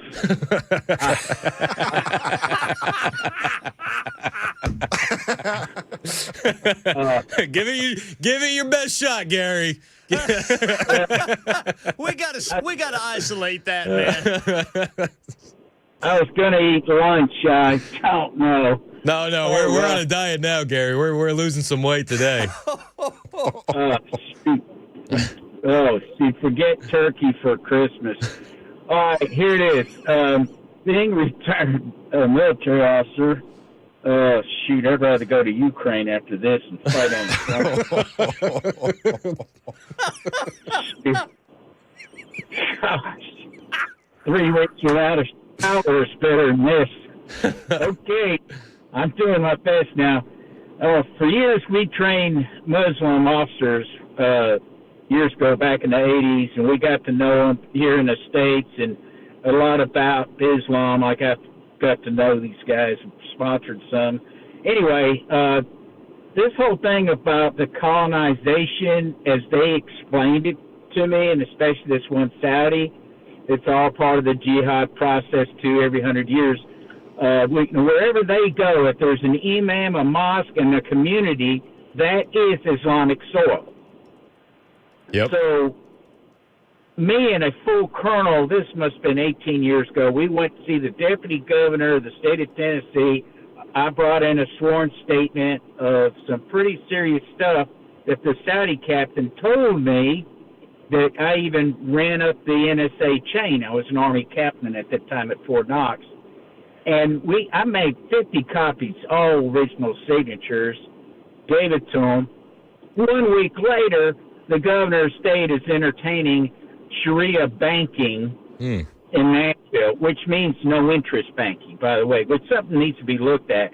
Are we having no interest banking in this state where we have to pay interest? But here's the deal. So the warning was, you're flooding this state with Somalis and with Muslims. What are you doing that for? Wherever they are, that is Islamic soil. And they're obligated to fight to keep it that way. So now you've got Minnesota, you've got Detroit, and all these communities. Yep. Well, in Detroit, when law enforcement are wearing the patches that have Islamic writing on there, they're actually telling you this is us. And I'm going to tell you something else. The Saudi captain told me about what long before the planes hit the Twin Towers. And I said, I thought y'all are serious allies. He says, have you ever lied to a dog? I said, no, you can't lie to a dog. He says, you're a dog to me when we're in full jihad, which is on their calendar, 1400s, is now, right now. You're a dog. Well, the term is tikia when he's talking to you, an infidel. Yep. They lie to you. Yeah, no, you're absolutely right. I mean, that is completely accurate. They have no issue doing that. And I'll leave you with this. My favorite Muslim officers that I trained, I became close to were the Egyptians. Their thing is the Egyptian army is Egypt is the Egyptian army. The Egyptian army is Egypt. I mean, they're 6,000 years old, right? And I got close to these guys. Well, now they had to leave and go back because it was tank gunnery. I was responsible for a lot of their education. They go back to Egypt. This is at 84, 85. And they there's 22 of them. They pull together and they're in Class A uniform. They nicknamed me Captain Lawrence because I had blonde hair, blue eyes, Lawrence of Arabia. Yep. And the one captain who was a top gunnery instructor that I had to work with, from Cairo, from that division getting our tanks. He says, we do not know what future Allah will bring. We love you as a brother. If we see you on the battlefield, yell Lima, Lima, Lima 3 times, and we'll push you aside and kill all others around you. Inshallah. And they gave me a kiss on both sides of the cheek, all of them. And they flew back to Egypt. What does that mean, Chris? You tell me. You tell me, Gary. That means if on the battlefield we fought people, now this is years ago, and they're all old like I am, 72, they would spare my life and kill my soldiers all around me. Crazy, but Gary. Then in the end, yeah, it's crazy. That's them. And that's them. You're right, man. And people got to wake up to it. I appreciate the call, Gary. 1054 Super Talk 99.7 WTN.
It's 10:59 on Super Talk 99.7 WTN. Hey, how are you? It's Chris Hand. The show is live on Facebook, Twitter, Twitch, YouTube, and Rumble. Hit like, hit subscribe. Find me on social media at Chris Hand on air. On the way, we'll take more of your phone calls. Plus, I want to talk about the J6 pipe bomber. The narrative spinning is already in overdrive, and I wonder how the left is going to try and sweep this under the rug. They're already beginning. CNN actually called the guy white yesterday on the air. Jake Tapper did. Have you seen a picture of him? Yeah, totally white. Totally white. Jack Posobiec has been referring to him as the BLM bomber. Yep, that's kind of how I feel. However, some news outlets are reporting that he told people that he thought the 2020 election was stolen. No, are you going to try and spin him into a MAGA guy? I'll tell you why that's bovine scatology on the way. It's 11 o'clock on Super Talk 99.7 WTN.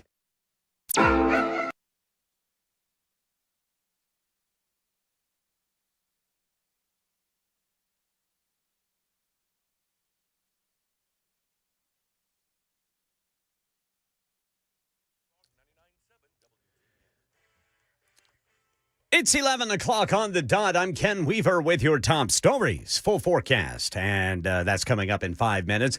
Metro Police say a food delivery mistake led to a frightening encounter in Nashville. Officers arrested 50-year-old Natalie Cross after she allegedly pointed a long gun at a woman trying to get her order.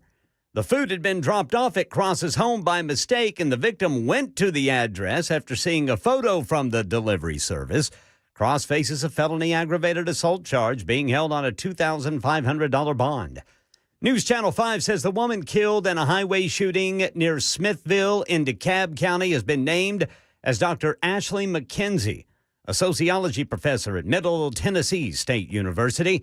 Deputies discovered her body and a loaded handgun on the roadway around 4:50 in the morning yesterday. A man who was with her, Todd Stanton, also had a firearm, but is not facing charges. The case remains under investigation by the TBI and local authorities. Clarksville firefighters have passed a vote of no confidence against Fire Chief Freddie Montgomery. News Channel 5 says the union says the move stems from retaliation and a lack of support for higher wages. Firefighters argue their pay lags behind neighboring departments by as much as $15,000. Clarksville city leaders have not yet commented on the vote. Metro Council has hit pause on Nashville's $15 million downtown safety grant. The money was set to fund police equipment, surveillance upgrades, and community outreach programs.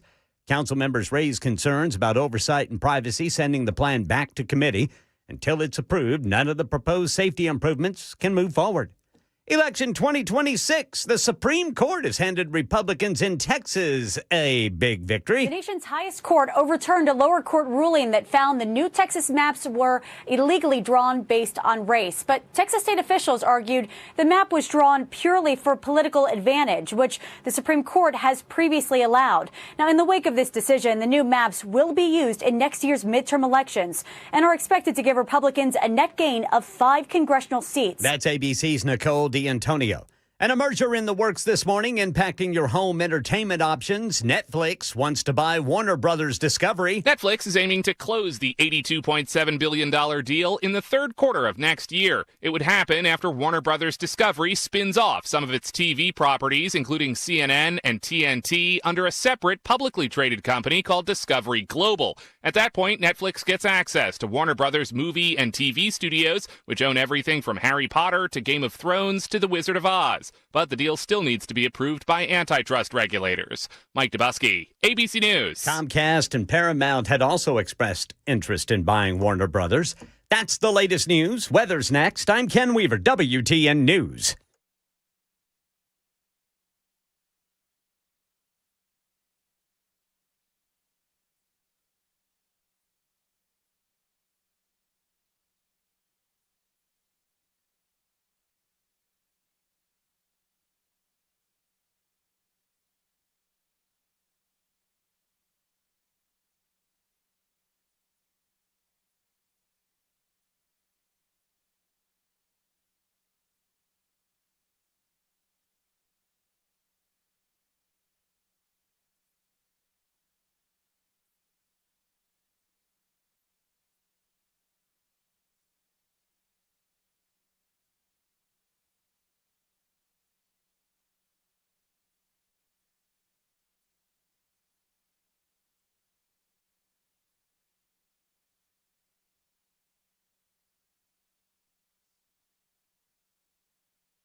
It's 11:06 on Super Talk 99.7 WTN. Hey, how are you? It's Chris Hand. Show is live. iHeartRadio, tune in the FM dial. You can watch the show. Facebook, Twitter, Twitch, YouTube, and Rumble. Hit like, hit subscribe, share the show with your friends. We appreciate you guys doing that. Jump in the chat, jump in the comment section, do all the things. Help us tickle the algo, if you will, so that way we can get the show spread as far and wide as humanly possible. We appreciate you guys. 615-737-9986. That's the phone number to join the show. You can text to that same number as well. We're constantly monitoring the text line and reading your comments and feedback, and we appreciate you guys for that. We do a lot. We always got Mason producing, and we get real lucky. We get to split the day between Joan Jones and Ken Weaver, so we got a great news person. But every single day, the most important part of the program is you guys, and it's the comments that you bring in, it's the feedback, it's the conversation. So we appreciate you joining in, however you may do that. Got my hopes up you were going to say me. No. Okay. Well, I'm glad that's cleared up. It's cleared up. You've been catching a lot of heat today. I have been catching a lot of heat. Mason got accused of speaking in my ear by, what was that? Was it the caller that hung up on me earlier? Yeah. He was like, I just got a producer in your ear telling you all this stuff. And I was like, I don't do anything for Chris. Yeah, I was like, Mason's just catching strays. It's a tough gig. It's a tough gig. Get back to work. 615-737-9986. Kyle in Carthage has been hanging on for a minute, and I appreciate you holding as long as you did, Kyle. He wants to talk about Venezuela. What's up, man? How are you? Yes, good morning, Chris. I'd like to say Merry Christmas to all you all. Happy New Year. And that guy that answered my call, I'll tell you, he's just as professional as all get out. I'm just tickled to death about that. All right. Two questions, Chris, I'd like to ask you. I'd like your take on it. Okay. Could you equate that situation down there in Venezuela with that Noriega regime that happened here a few years ago? And I'd like to know if our top scientists in this country could clone us another Trump. Can I say that across the waves here? I think that with the modern advances in science, you could absolutely clone another Trump. I don't know if it would be as good as the first Trump. I think you'd have some irregularities, but I do know that cloning exists. You know that Tom Brady cloned his dog? Really? Yeah, legitimately cloned his dog. So the cloning stuff's out there. I don't know if we'd want to clone Trump. I'd be more in line to go with Eric and or Barron. To your first question, you said the Noriega regime we had. Were you comparing Maduro to Joe Biden? I kind of missed the connection there. No, with that. Who is that? Maduro down there? Yeah, in Venezuela. Yeah, you see all the corruption that Noriega caused. I was just wondering if there's any connection there. I mean, they basically floating along the same page. Yeah, I mean, I'll be honest with you. I haven't dove into that completely, but I'll look into it. It wouldn't shock me. I haven't seen anything. 615-737-9986. We are going to get some more conversation on the J6 pipe bomber, but real quick, we got a couple of more callers I want to get through. Rob in Alabama. Robert, what's up, man? How are you? Hey, can you hear me all right? Oh, yes, sir. I can hear you loud and clear. What do you got? Oh, these Somalis in Minnesota. Don't you know? Yes. Yeah. I tell you, the people that, most of them are in the cities. Yep. I know there's a few of them out in the surrounding counties and suburbs and all that, or the farmland and all that. Mm-hmm. I tell you what, the people living in that state that are, true American citizens, and all over the United States, I believe we're going to have to start, I hate to say this, but people are going to have to start standing up for each other and drive these people out of their state. I mean, these people need to be deported. As soon as these people get their little act together, just like they were down there where they come from and shot the helicopter out of the sky. We're going to have that here. Yeah, no, I hear I hear what you're saying, man, and I tend to agree with you. The Babylon Bee actually posted a funny headline today saying that they were going to do a Black Hawk Down remake and it was going to be in Minneapolis. It's funny, but it's like at the same time, it's like ugh. But you look at the drain on society. I mean, we talked about the tax bill that the self-tell from the local news, the self-own by KSTP in Minneapolis, their ABC affiliate. They're like, nuh-uh. Somalians contribute a bunch, $67 million in state and federal taxes every single year. There you go, bigots. And it's like, oh, weird. The average Minnesotan, don't you know, $8,000 to $10,000 a year in taxes. If you gamed out that $67 million over the $80,000, it's about $800 a person. So it's 10 times less. 10 times less. They're a drain on society. Kristi Noem said herself, 50% of them are here on overstayed, expired visas. There's absolutely a segment of them that lied to become citizens. They have not denounced their allegiance to Somalia. I'd look into that, see what can be done. But people are waking up. People are waking up fast. Tim Walz acknowledged how quickly people in Minnesota are waking up to what's going on. Are you okay with the president calling our neighbors garbage? Are you okay with him referring to Minnesota as a hellhole? Unfactually untrue. This creates danger. And I'll tell you what, in my time on this, I'd never seen this before. People driving by my house and using the R word in front of people. This is shameful. And I have yet to see an elected official, a Republican elected official, say, you're right, that's shameful. He should not say it. So look, I'm worried. We know how these things go. They start with taunts, they turn to violence. He's worried. He's worried. People keep driving by his house and shouting the R word. The R word in question is retard. That stems from a Donald Trump Truth Social post, which I do believe was done intentionally to draw more attention to the Minnesota Somali situation. But to hear him say, listen, these words this is dangerous. I'm worried.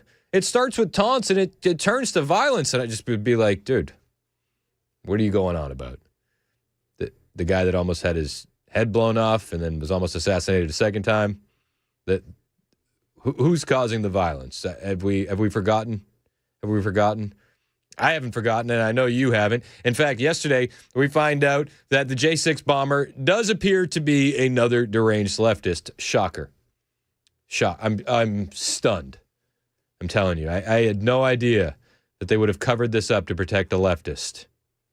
So weird. Brian Cole Jr. arrested and charged with placing the pipe bombs at the RNC and DNC on January 5th, 2021. Search warrants were executed. We're learning a lot about the J6 pipe bomber, Brian Cole Jr. We've learned that his family made money providing bail bonds and legal assistance to illegal immigrants. That his dad ran that company. Brian Jerome Cole Sr. Owns Statewide Bonding, Inc., a Virginia-based immigration bail bond company. The FBI raided his home and business yesterday. From the pipe bomber FBI affidavit, they tracked Brian Cole's bomb-making equipment to purchases at Home Depot and Walgreens. This is all things that they could have done during the 4 years of the Biden administration. And we've seen the narrative that they've pushed for years. The narrative is that it was an insurrection, a MAGA insurrection, and that it was really because of white supremacy and racism. Do you remember this? And it's like, I'm not making this up. This is what they said themselves. Joe Biden so many times laid this out. Listen, this is Joe Biden. And the violent, deadly insurrection on the Capitol 9 months ago, it was about white supremacy, in my view. In my view, is about white supremacy. We find out that the J6 bomber was actually a black guy. The bombs were viable, by the way. I think that's important to know that this could have hurt a lot of people, and he does appear to be a wild leftist. That's what it looks like to me. I don't know how we can say it any other way. It's just the reality of the situation. Deputy Director of the FBI, Dan Bongino, was on last night. I think he was on, was it Hannity he was on with? I believe he was on Hannity, yep. And he was talking about how they got in there and all they really did was police work. And it seems like the Biden DOJ and FBI sat on their hands because it was a narrative buster. While they had ample amounts of time to go after grandmothers who walked into a public building on that day. They didn't have enough to go after the J6 bomber. Dan Bongino, what the hell was Biden's FBI doing? 8 months. Yeah. Sean, I don't know what the hell this prior leadership team was doing outside of, targeting political opponents, weaponizing the FBI, destroying its reputation, embarrassing agents that are doing really good work out there, catching terrorists, CCP spies, and everyone else. It's almost like they were intentionally trying to decimate faith in institutions. It's horrifying. I don't know what they were doing. I can tell you what happened, though, when we got there. The director and I. My first meeting, I swore in, and I kid you not, probably 15 minutes later, and the people who are in the meeting know, I said, when I get in there, I want a full brief on this pipe bomber case on day one. And I looked at the case agent after getting a full brief on what they'd done, and they had done a pretty extensive amount of work. They had chased down, I think, thousands of leads, 6,000 plus interviews had been conducted, hundreds of tips. And it still was relatively stale, the case. And I grabbed the case agent on the way out, and I said, "You're going to get me this guy. You're going to track this guy down, and you're going to find him. You're going to get me this guy. I want him." And we see the fruit of that. He's been arrested. Why didn't they catch him earlier? What were they trying to hide? I think they were trying to hide that it was a leftist that planted the bombs. I think that they were trying to prevent the narrative of white supremacy and evil MAGA supporters causing an insurrection being busted wide open. And we're already seeing the mainstream media trying to cover for this. Just yesterday, Mark Warner is on MSNBC. We're dead naming them. We're not going to do the MS Now stuff. He's on MSNBC. Mark Warner blames the current FBI for what took the FBI so long to solve the crime. I think it is good news if this perpetrator got arrested. But I got to tell you, it kind of makes me, looking at this crowd doing a victory lap, when all the senior FBI officials across all key divisions have been fired for political purposes, when in some field offices up to 45% of the FBI officers who were doing things like counter-espionage and cyber have been assigned to do immigration cases. It's a little rich that they're saying America is safer. How much earlier could we have caught this guy if resources hadn't been diverted? What? How much earlier could we have caught this guy if they didn't fire all the senior leadership who was over the FBI for the last 4 years for political reasons? Were they covering it up the last 4 years for political reasons? It's rich. It's rich. The media is absolutely trying to cover this up once again. Jake Tapper was even on CNN, and he said he's describing the pipe bomber, and he said Brian Cole Jr., a white man. Now, listen, I don't care what his skin color was. I do care about the political ideology, but it's just not true. And I think Jake Tapper, when he went to the air with this, knew that. Brian Cole Jr., a 30-year-old white man from the D.C. suburbs, is charged with transporting an explosive device. 30-year-old white man. Listen, facts matter. And I tend to agree with my friend Jack Posobiec, who has been calling this individual the BLM bomber. We understand what was going on at that time. This guy seems to have been politically motivated. And it does seem like the mainstream media is trying to continue with the cover-up because they can't have the narrative busted. And they're good at it. Make no mistake about it. We were talking about Charlie Kirk earlier, and nobody seems to know, according to new polling data, that Tyler Robinson, the alleged assassin of Charlie Kirk, was a leftist. They have no idea about his political ideology, according to polling, and you can only blame the mainstream media for that. And it seems like the mainstream media is going to go trip over themselves to continue to try and deflect from this story. And I would imagine that they're going to try and cover it up. CNN is reporting now that the D.C. pipe bomb suspect told FBI he thought the 2020 election was stolen. I find that a little bit sus. It's a little suspicious, a little too on the nose. Maybe he told him that, but maybe he's just talking crap. We spent years with the left and the mainstream media blaming this on the right wing, blaming this on white supremacy, blaming this on MAGA. And they knew if they busted this case with the evidence that they had, and they had it, that the narrative would have been bunk immediately. And they had all these resources to go after praying Mimas and guys picking up the podiums. Remember the podium guy? They'll go after them. They'll go after the QAnon shaman, but they can't go after the guy who placed bombs that could have actually hurt, maimed, killed people on January 6th. Got it.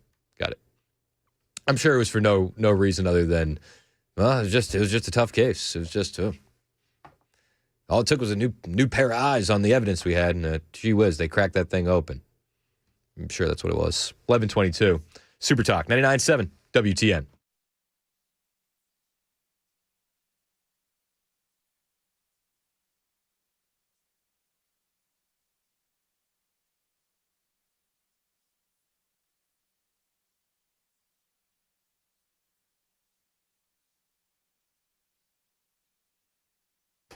Have you gotten your picture with Santa yet? Are you going to do it this weekend? This is pretty exciting. My friends at the Glock store, they're going to have a huge guy visiting.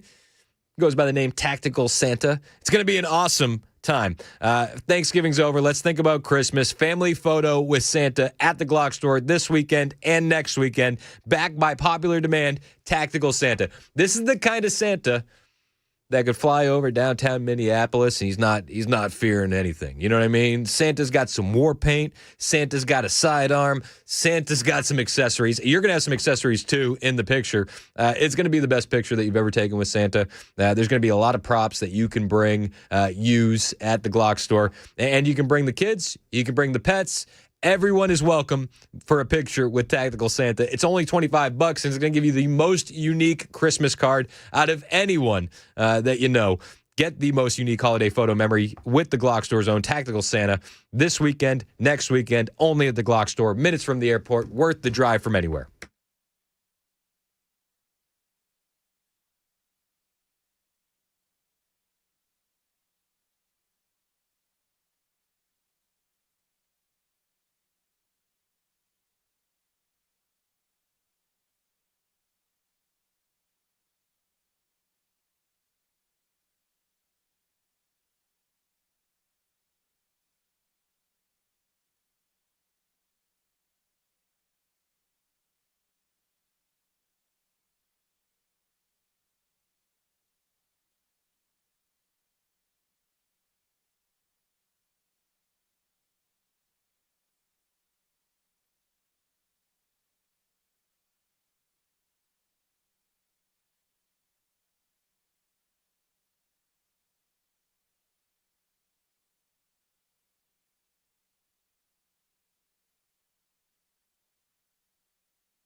A major vaccine policy shift. We'll tell you about it at 11:30 on Super Talk. 99.7 WTN. It's huge news, that vaccine shift, one that we've been railing against on the show for quite a while. Ken Weaver's got the latest on the way in the newsroom. My name is Chris Hand. Mason Fleming is producing. You guys in the YouTube chat, on the phone lines, and the text line, 615-737-9986. That's the same number for the phone and the text. I got a text here from 0314. So I keep doing, whenever I say Minnesota, I usually follow up with a don't you know? Because it just feels authentically Minnesotan. But 0314 thinks we should update it. So what'd they be texting? People be texting. People be texting. And he said people don't think it be like it is, but it do. he said the phrase "don't you know," translated in Somali, is "Balwa dogtahe." Balwa dogtahe. Balwa dogtahe. So Minnesomalia Balwa dogtahe. Ooh, Balwa dogtahe. That's so. We're learning.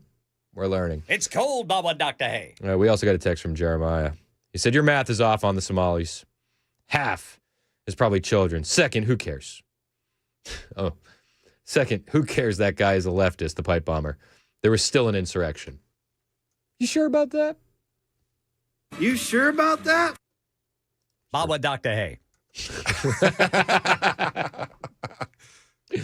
All right. Appreciate it. That was Appreciate it. Ken's crushing back there.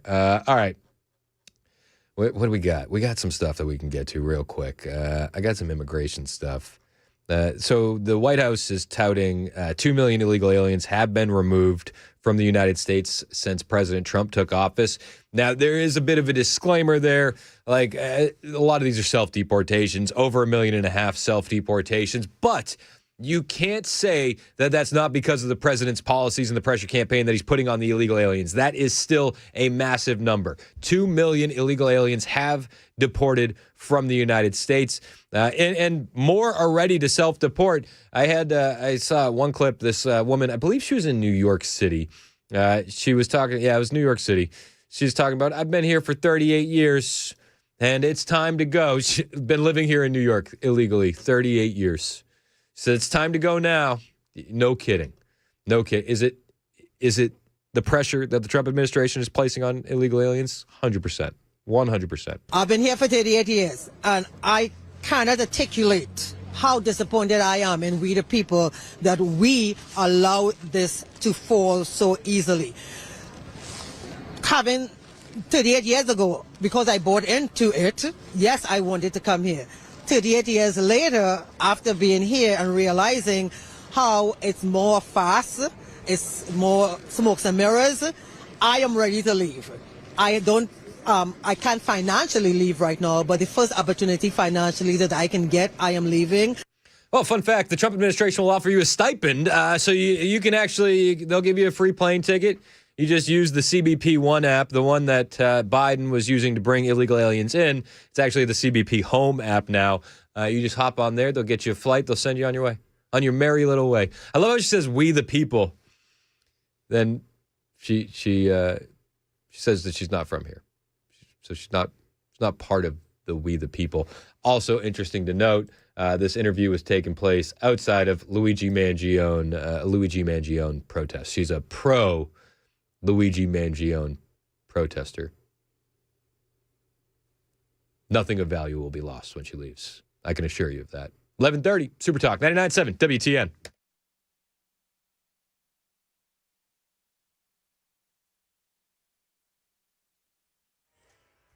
$11:30 on the dot. I'm Ken Weaver with your top stories. Got the full forecast in 5 minutes. And the CDC's Vaccine Advisory Panel has just voted to end its recommendation for a hepatitis B shot at birth.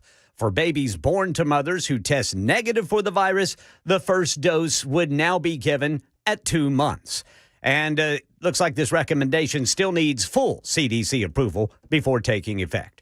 It's a big day in Washington for international sports fans. The draw for the 2026 World Cup taking place at the Kennedy Center ABC News White House correspondent Karen Travers has a look at President Trump's role in this high-profile event. The Kennedy Center is the premier arts and culture center in Washington, D.C., known for opera, theater, and ballet. But today it hosts the World Cup draw, and President Trump is front and center. He regularly boasts about bringing the World Cup to the U.S. next year, and he has a close personal relationship with the FIFA president. Appearing today at the FIFA event, sports stars like Eli Manning and Tom Brady, comedian Kevin Hart, singer Andrea Bocelli, and one of the president's personal favorites, the Village People. Karen Travers, ABC News, the White House. Money news, rents have skyrocketed across the U.S. since 2020, and Nashville is feeling the pinch. The average one-bedroom here is up more than $500 a month, a jump of about 53%. Cities like Miami, Tampa, and San Diego saw even bigger spikes, with increases topping 60%. Nationwide, rents have grown faster than wages, making affordability a major concern. Entertainment news about apps you use. Netflix making a blockbuster move, agreeing to buy Warner Brothers Discovery in a deal worth $82.7 billion.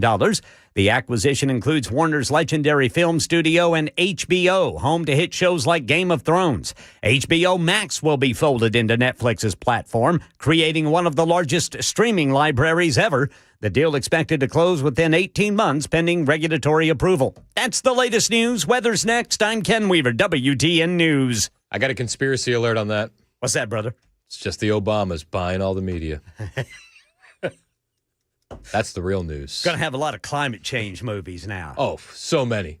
So the people demand it. The people demand it. Hey, it's Chris Hand here for my friends at Parker Safes and Vault. If you're a gun owner in Middle Tennessee, securing your firearms is honestly part of being responsible. If you got kids in the home, even if you don't, having a real safe is going to protect those firearms, but it'll protect far more than guns. Parker Safes and Vaults in Shelbyville provides heavy-duty fire-rated safes that secure rifles, pistols, ammo, optics, but also jewelry, birth certificates, passports, family heirlooms, photo albums that you can't replace. Aaron Parker is a veteran with Air Force Security and Park Ranger training. He and his sons do the deliveries, the installations, they service themselves. Discreet, careful, professional, good guys. And in December, you get a safe from Parker. Mention the Chris Hand Show and you'll get a free gift with that new safe, something every gun owner can use. Call Parker Safes today, 931-842-6445, 931-842-6445, or find them online, parkersafes.com.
It's 11:36 on Super Talk 99.7 WTN. Hey, how are you? It's Chris Hand.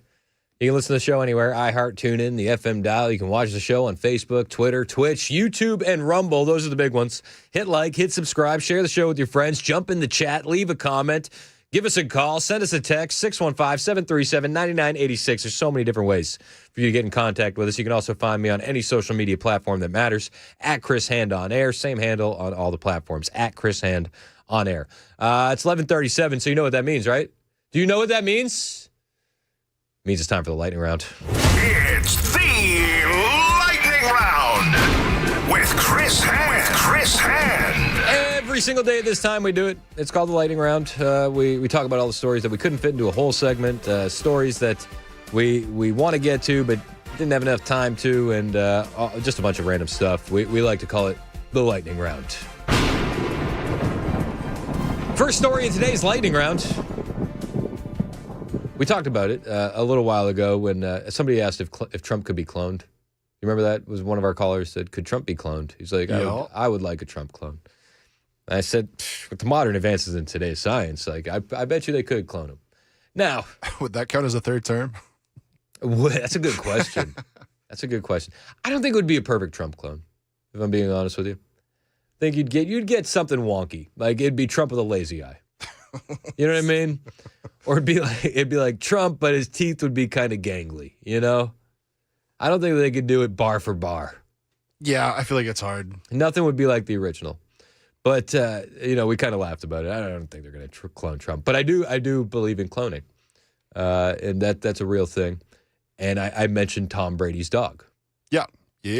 So I've had this story in the stack for a while, and I don't know why. Like the way the news cycle moves, it's like if you don't get to something right away, you kind of just forget about it. This is from early November. Tom Brady cloned his dog. You can do the same. This is from Today, NBC's Today, today.com. Tom Brady cloned his dog. You can do the same. The Fox Sports broadcaster revealed that his dog, Junie, is a clone of a previous beloved family dog. So this is an insane thing. This is a real thing. Tom Brady says he's been given a second chance with a clone of his beloved family dog. The Fox Sports broadcaster and retired NFL legend revealed on November 4th that his dog Junie is a clone of his family's previous dog, a pit bull mix named Lua, who died in 2023. Brady shared the details about Junie as part of a news release by Colossal Biosciences, which announced it has acquired Viagen, a company that specializes in animal cloning. Brady said, I love my animals. They mean the world to me and my family. A few years ago, I worked with Colossal and leveraged their non-invasive cloning technology through a simple blood draw of our family's elderly dog before she passed. In a few short months, Colossal gave my family a second chance with a clone of our beloved dog. I'm excited how Colossal and Viagen's tech together can help both families losing their beloved pets while helping to save endangered species. He cloned his dog. Huh. It's a real thing. I believe it. It's just interesting. It's weird, right? Yeah, no, that's weird. Brady is not the first celebrity to have had a dog cloned. The underbelly of the internet would argue that Brady's not the first celebrity to be cloned. But we're not here to argue that. Paris Hilton is an investor in Colossal, and along with Brady, she had a dog cloned in 2023 by Viagen, the company Colossal acquired. Barbara Streisand revealed in 2018, 7 years ago, that she had a dog cloned twice. I don't know why it was twice. Again, maybe the first one came out a little wonky looking, and they said let's run it back. I don't know. Third eye. Yeah, like I picture some of them coming out and looking a little bit melty. Do you know what I mean? Like, I don't know how else to describe it. No, that's a basset hound. They're supposed to look like that. Colossal said in a news release on November 4th that Viagen has successfully cloned 15 species, including a black-footed ferret and a Przulowski horse. Is that something? I don't know what that is. Probably. And what you do is when you have a cell, any cell type, it's called the somatic cell. You can actually take the nucleus out of that cell and you just put it into that of an egg cell, the NBC News correspondent told Emily Aikita. And that process, better known as cloning, is also referred to as somatic cell nuclear transfer. And once you do that, that essentially becomes an embryo that you put into a surrogate. And then, after X, Y, and Z number of gestational days, you either get puppies or cats, or in the cases of horses from those clone cells. So, I mean, if they can do this, they can do humans, right? Yeah. What do you think the implications of that are? Of cloning humans or just could you do would we ever need to institute a military draft ever again if we can clone an army of humans? Like, can we go full Star Wars Clone Wars? Yeah. And then do we have any responsibility to the clones in said wars? Yeah, does that become abuse at some point? Or do they have souls?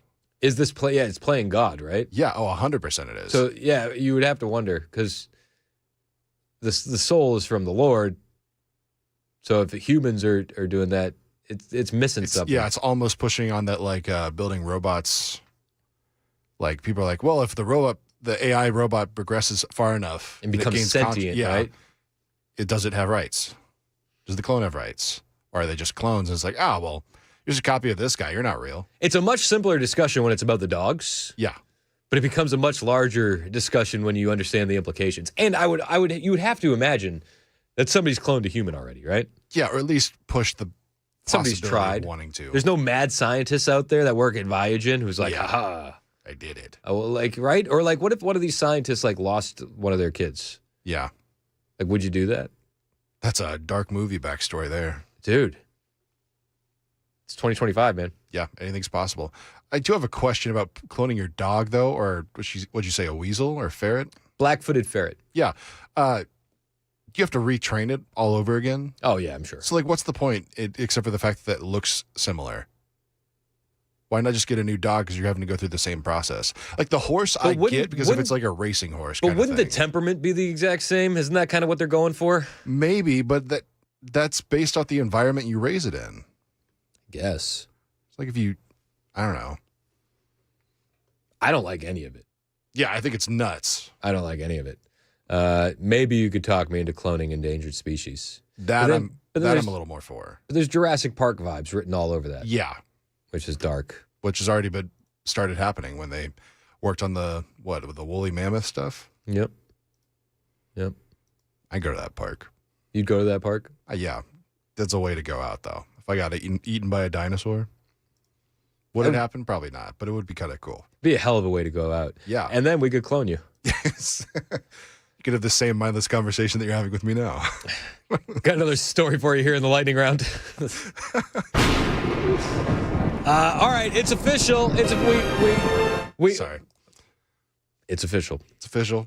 Texas, it has some congressional seats incoming. The Supreme Court has cleared the way for that Texas congressional map.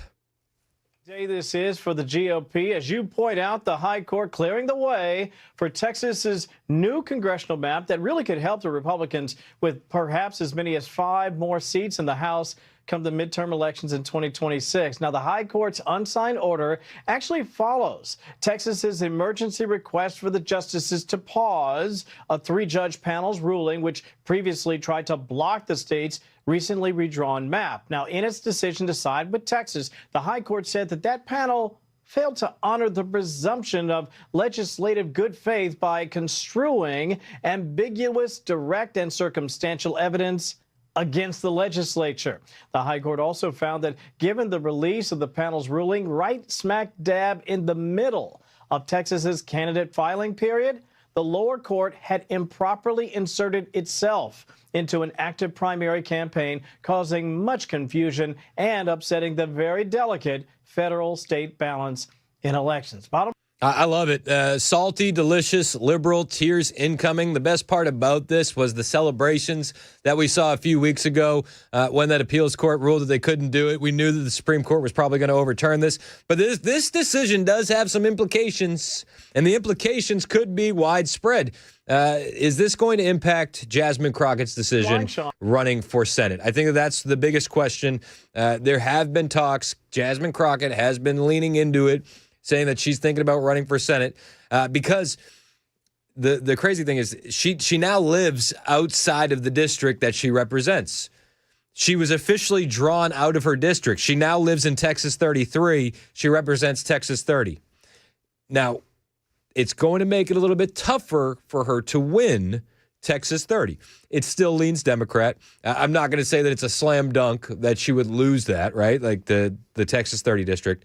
There are some weird optics being outside the district and running for that district. We saw that with Afton Bain, but there's nothing in the law that says you have to live in the district to represent the district. The only thing the law says is that you have to live in the state, okay? So we gave Afton Bain crap for not living in the district.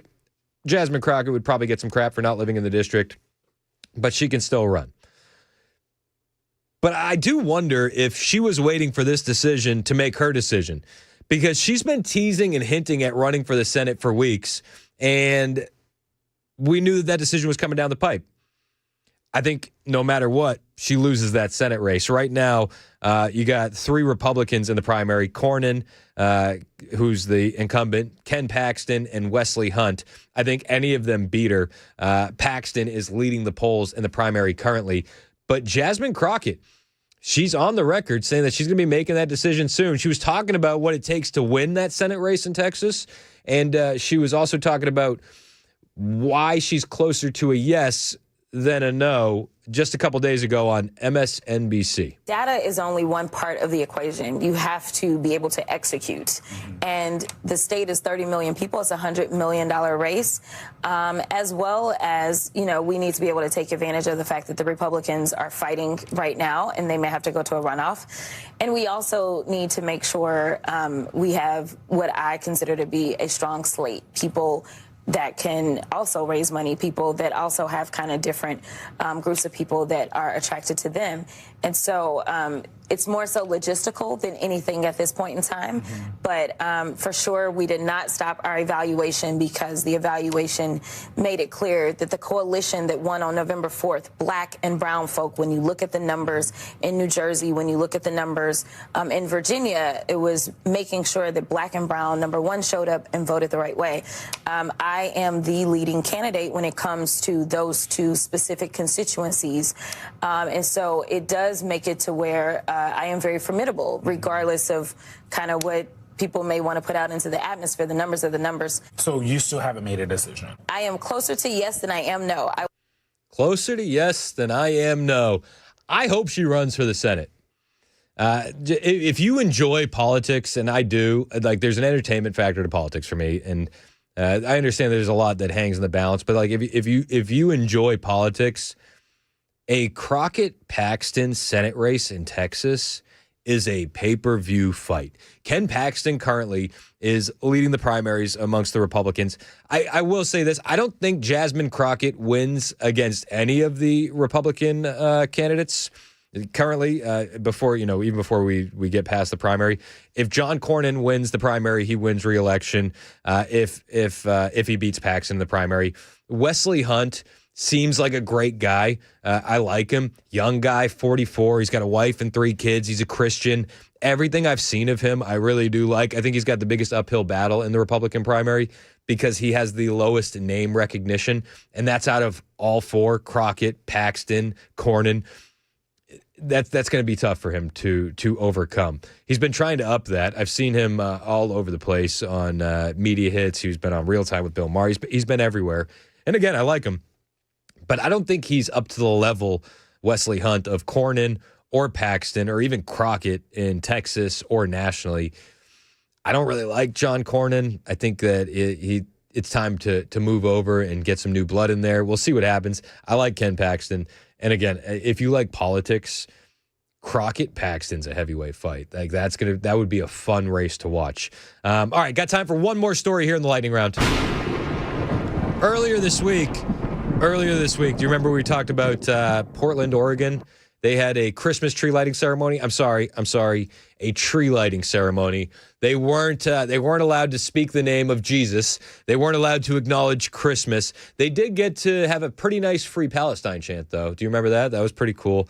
And they just referred to it as a tree lighting ceremony. Other side of the country, Washington, D.C. last night, President Trump went the exact opposite route for the national Christmas tree lighting. Not only was it a Christmas tree lighting, not tree lighting, there were no Free Palestine chants, shocking, and they actually lifted up the name of Jesus to the highest of heights. During this holy season, Christians everywhere rejoice at the miracle in Bethlehem more than 2,000 years ago when the Son of God, our Lord and Savior Jesus Christ, came down from heaven to be with us. You're Amen. right. Full of grace and truth, he brought the gift of God's love into the world and the promise of salvation for every person and every nation. And we just settled another war today. You saw that with Rwanda and the Congo. It's been going on for 34 years. Millions of people killed. Could be 20 million. They don't know what the number is, and we just settled it today. That was a big one. We're very happy to announce it on this important day. Tonight, this beautiful evergreen tree glows bright on the dark and cold winter night and reminds us of the words of Gospel of John, "In him was life, and that life was the light of all mankind." Beautiful words. With the birth of Jesus, human history turned from night to day. His word and his example call us to love one another, to serve one another, and to honor the sacred truth that every child is specially made in the image of God. Amen. It is refreshing still to hear the President of the United States declaring the name of Jesus on the public stage, and I love it.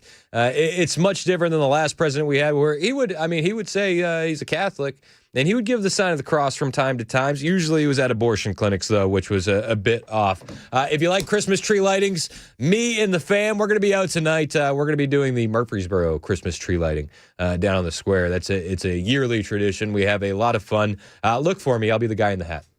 I stole that from Matt Murphy. Be the guy in the hat? I'll be the guy in the hat. I'll also be wearing a jacket. He's sporting a beard, if you didn't know. It's gonna be fun, and it is a Christmas tree lighting. They're not woke in the borough. It's not a tree lighting, and there will be no Free Palestine chants. I'll be there to make sure of that. 11:54 Super Talk 99.7 WTN.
It's 11:59, Super Talk 99.7 WTN. Hey, how are you? It's Chris Hand. Find me on Twitter, True Social, X, Instagram. Did I say? Yeah, I did X and Twitter. I still hate calling it X. At Chris Hand on air on all the social media platforms. Like, I know. You know it's Twitter, formerly, or say, I don't know. I was going to say, what's worse than people calling it X is the people that go X, formerly known as Twitter. Formerly, yeah. It's like Prince. Like it's Twitter. It's the symbol formerly known as Prince. We know who you are. Yeah.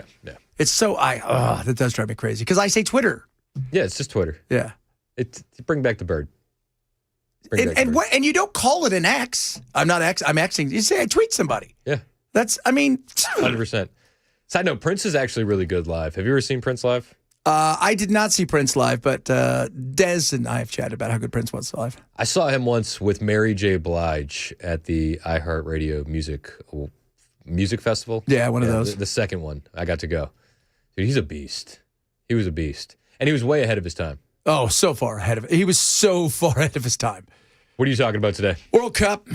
The draw's going on. Trump just got his Peace Award. Yeah, I saw that happening, and you know what I thought to myself? I thought, I don't care about soccer. So, yeah, well, there's a billion people watching this right now. I thought a billion people can be wrong. Yeah. How many Muslims are there in the world? Europeans. This is, it is, but we're going to talk about like the amount of money, the stuff that goes into this, which like it dwarfs every sporting event on the planet when it comes to how much money, but also what are we going to do with terrorism? How they're going to do that?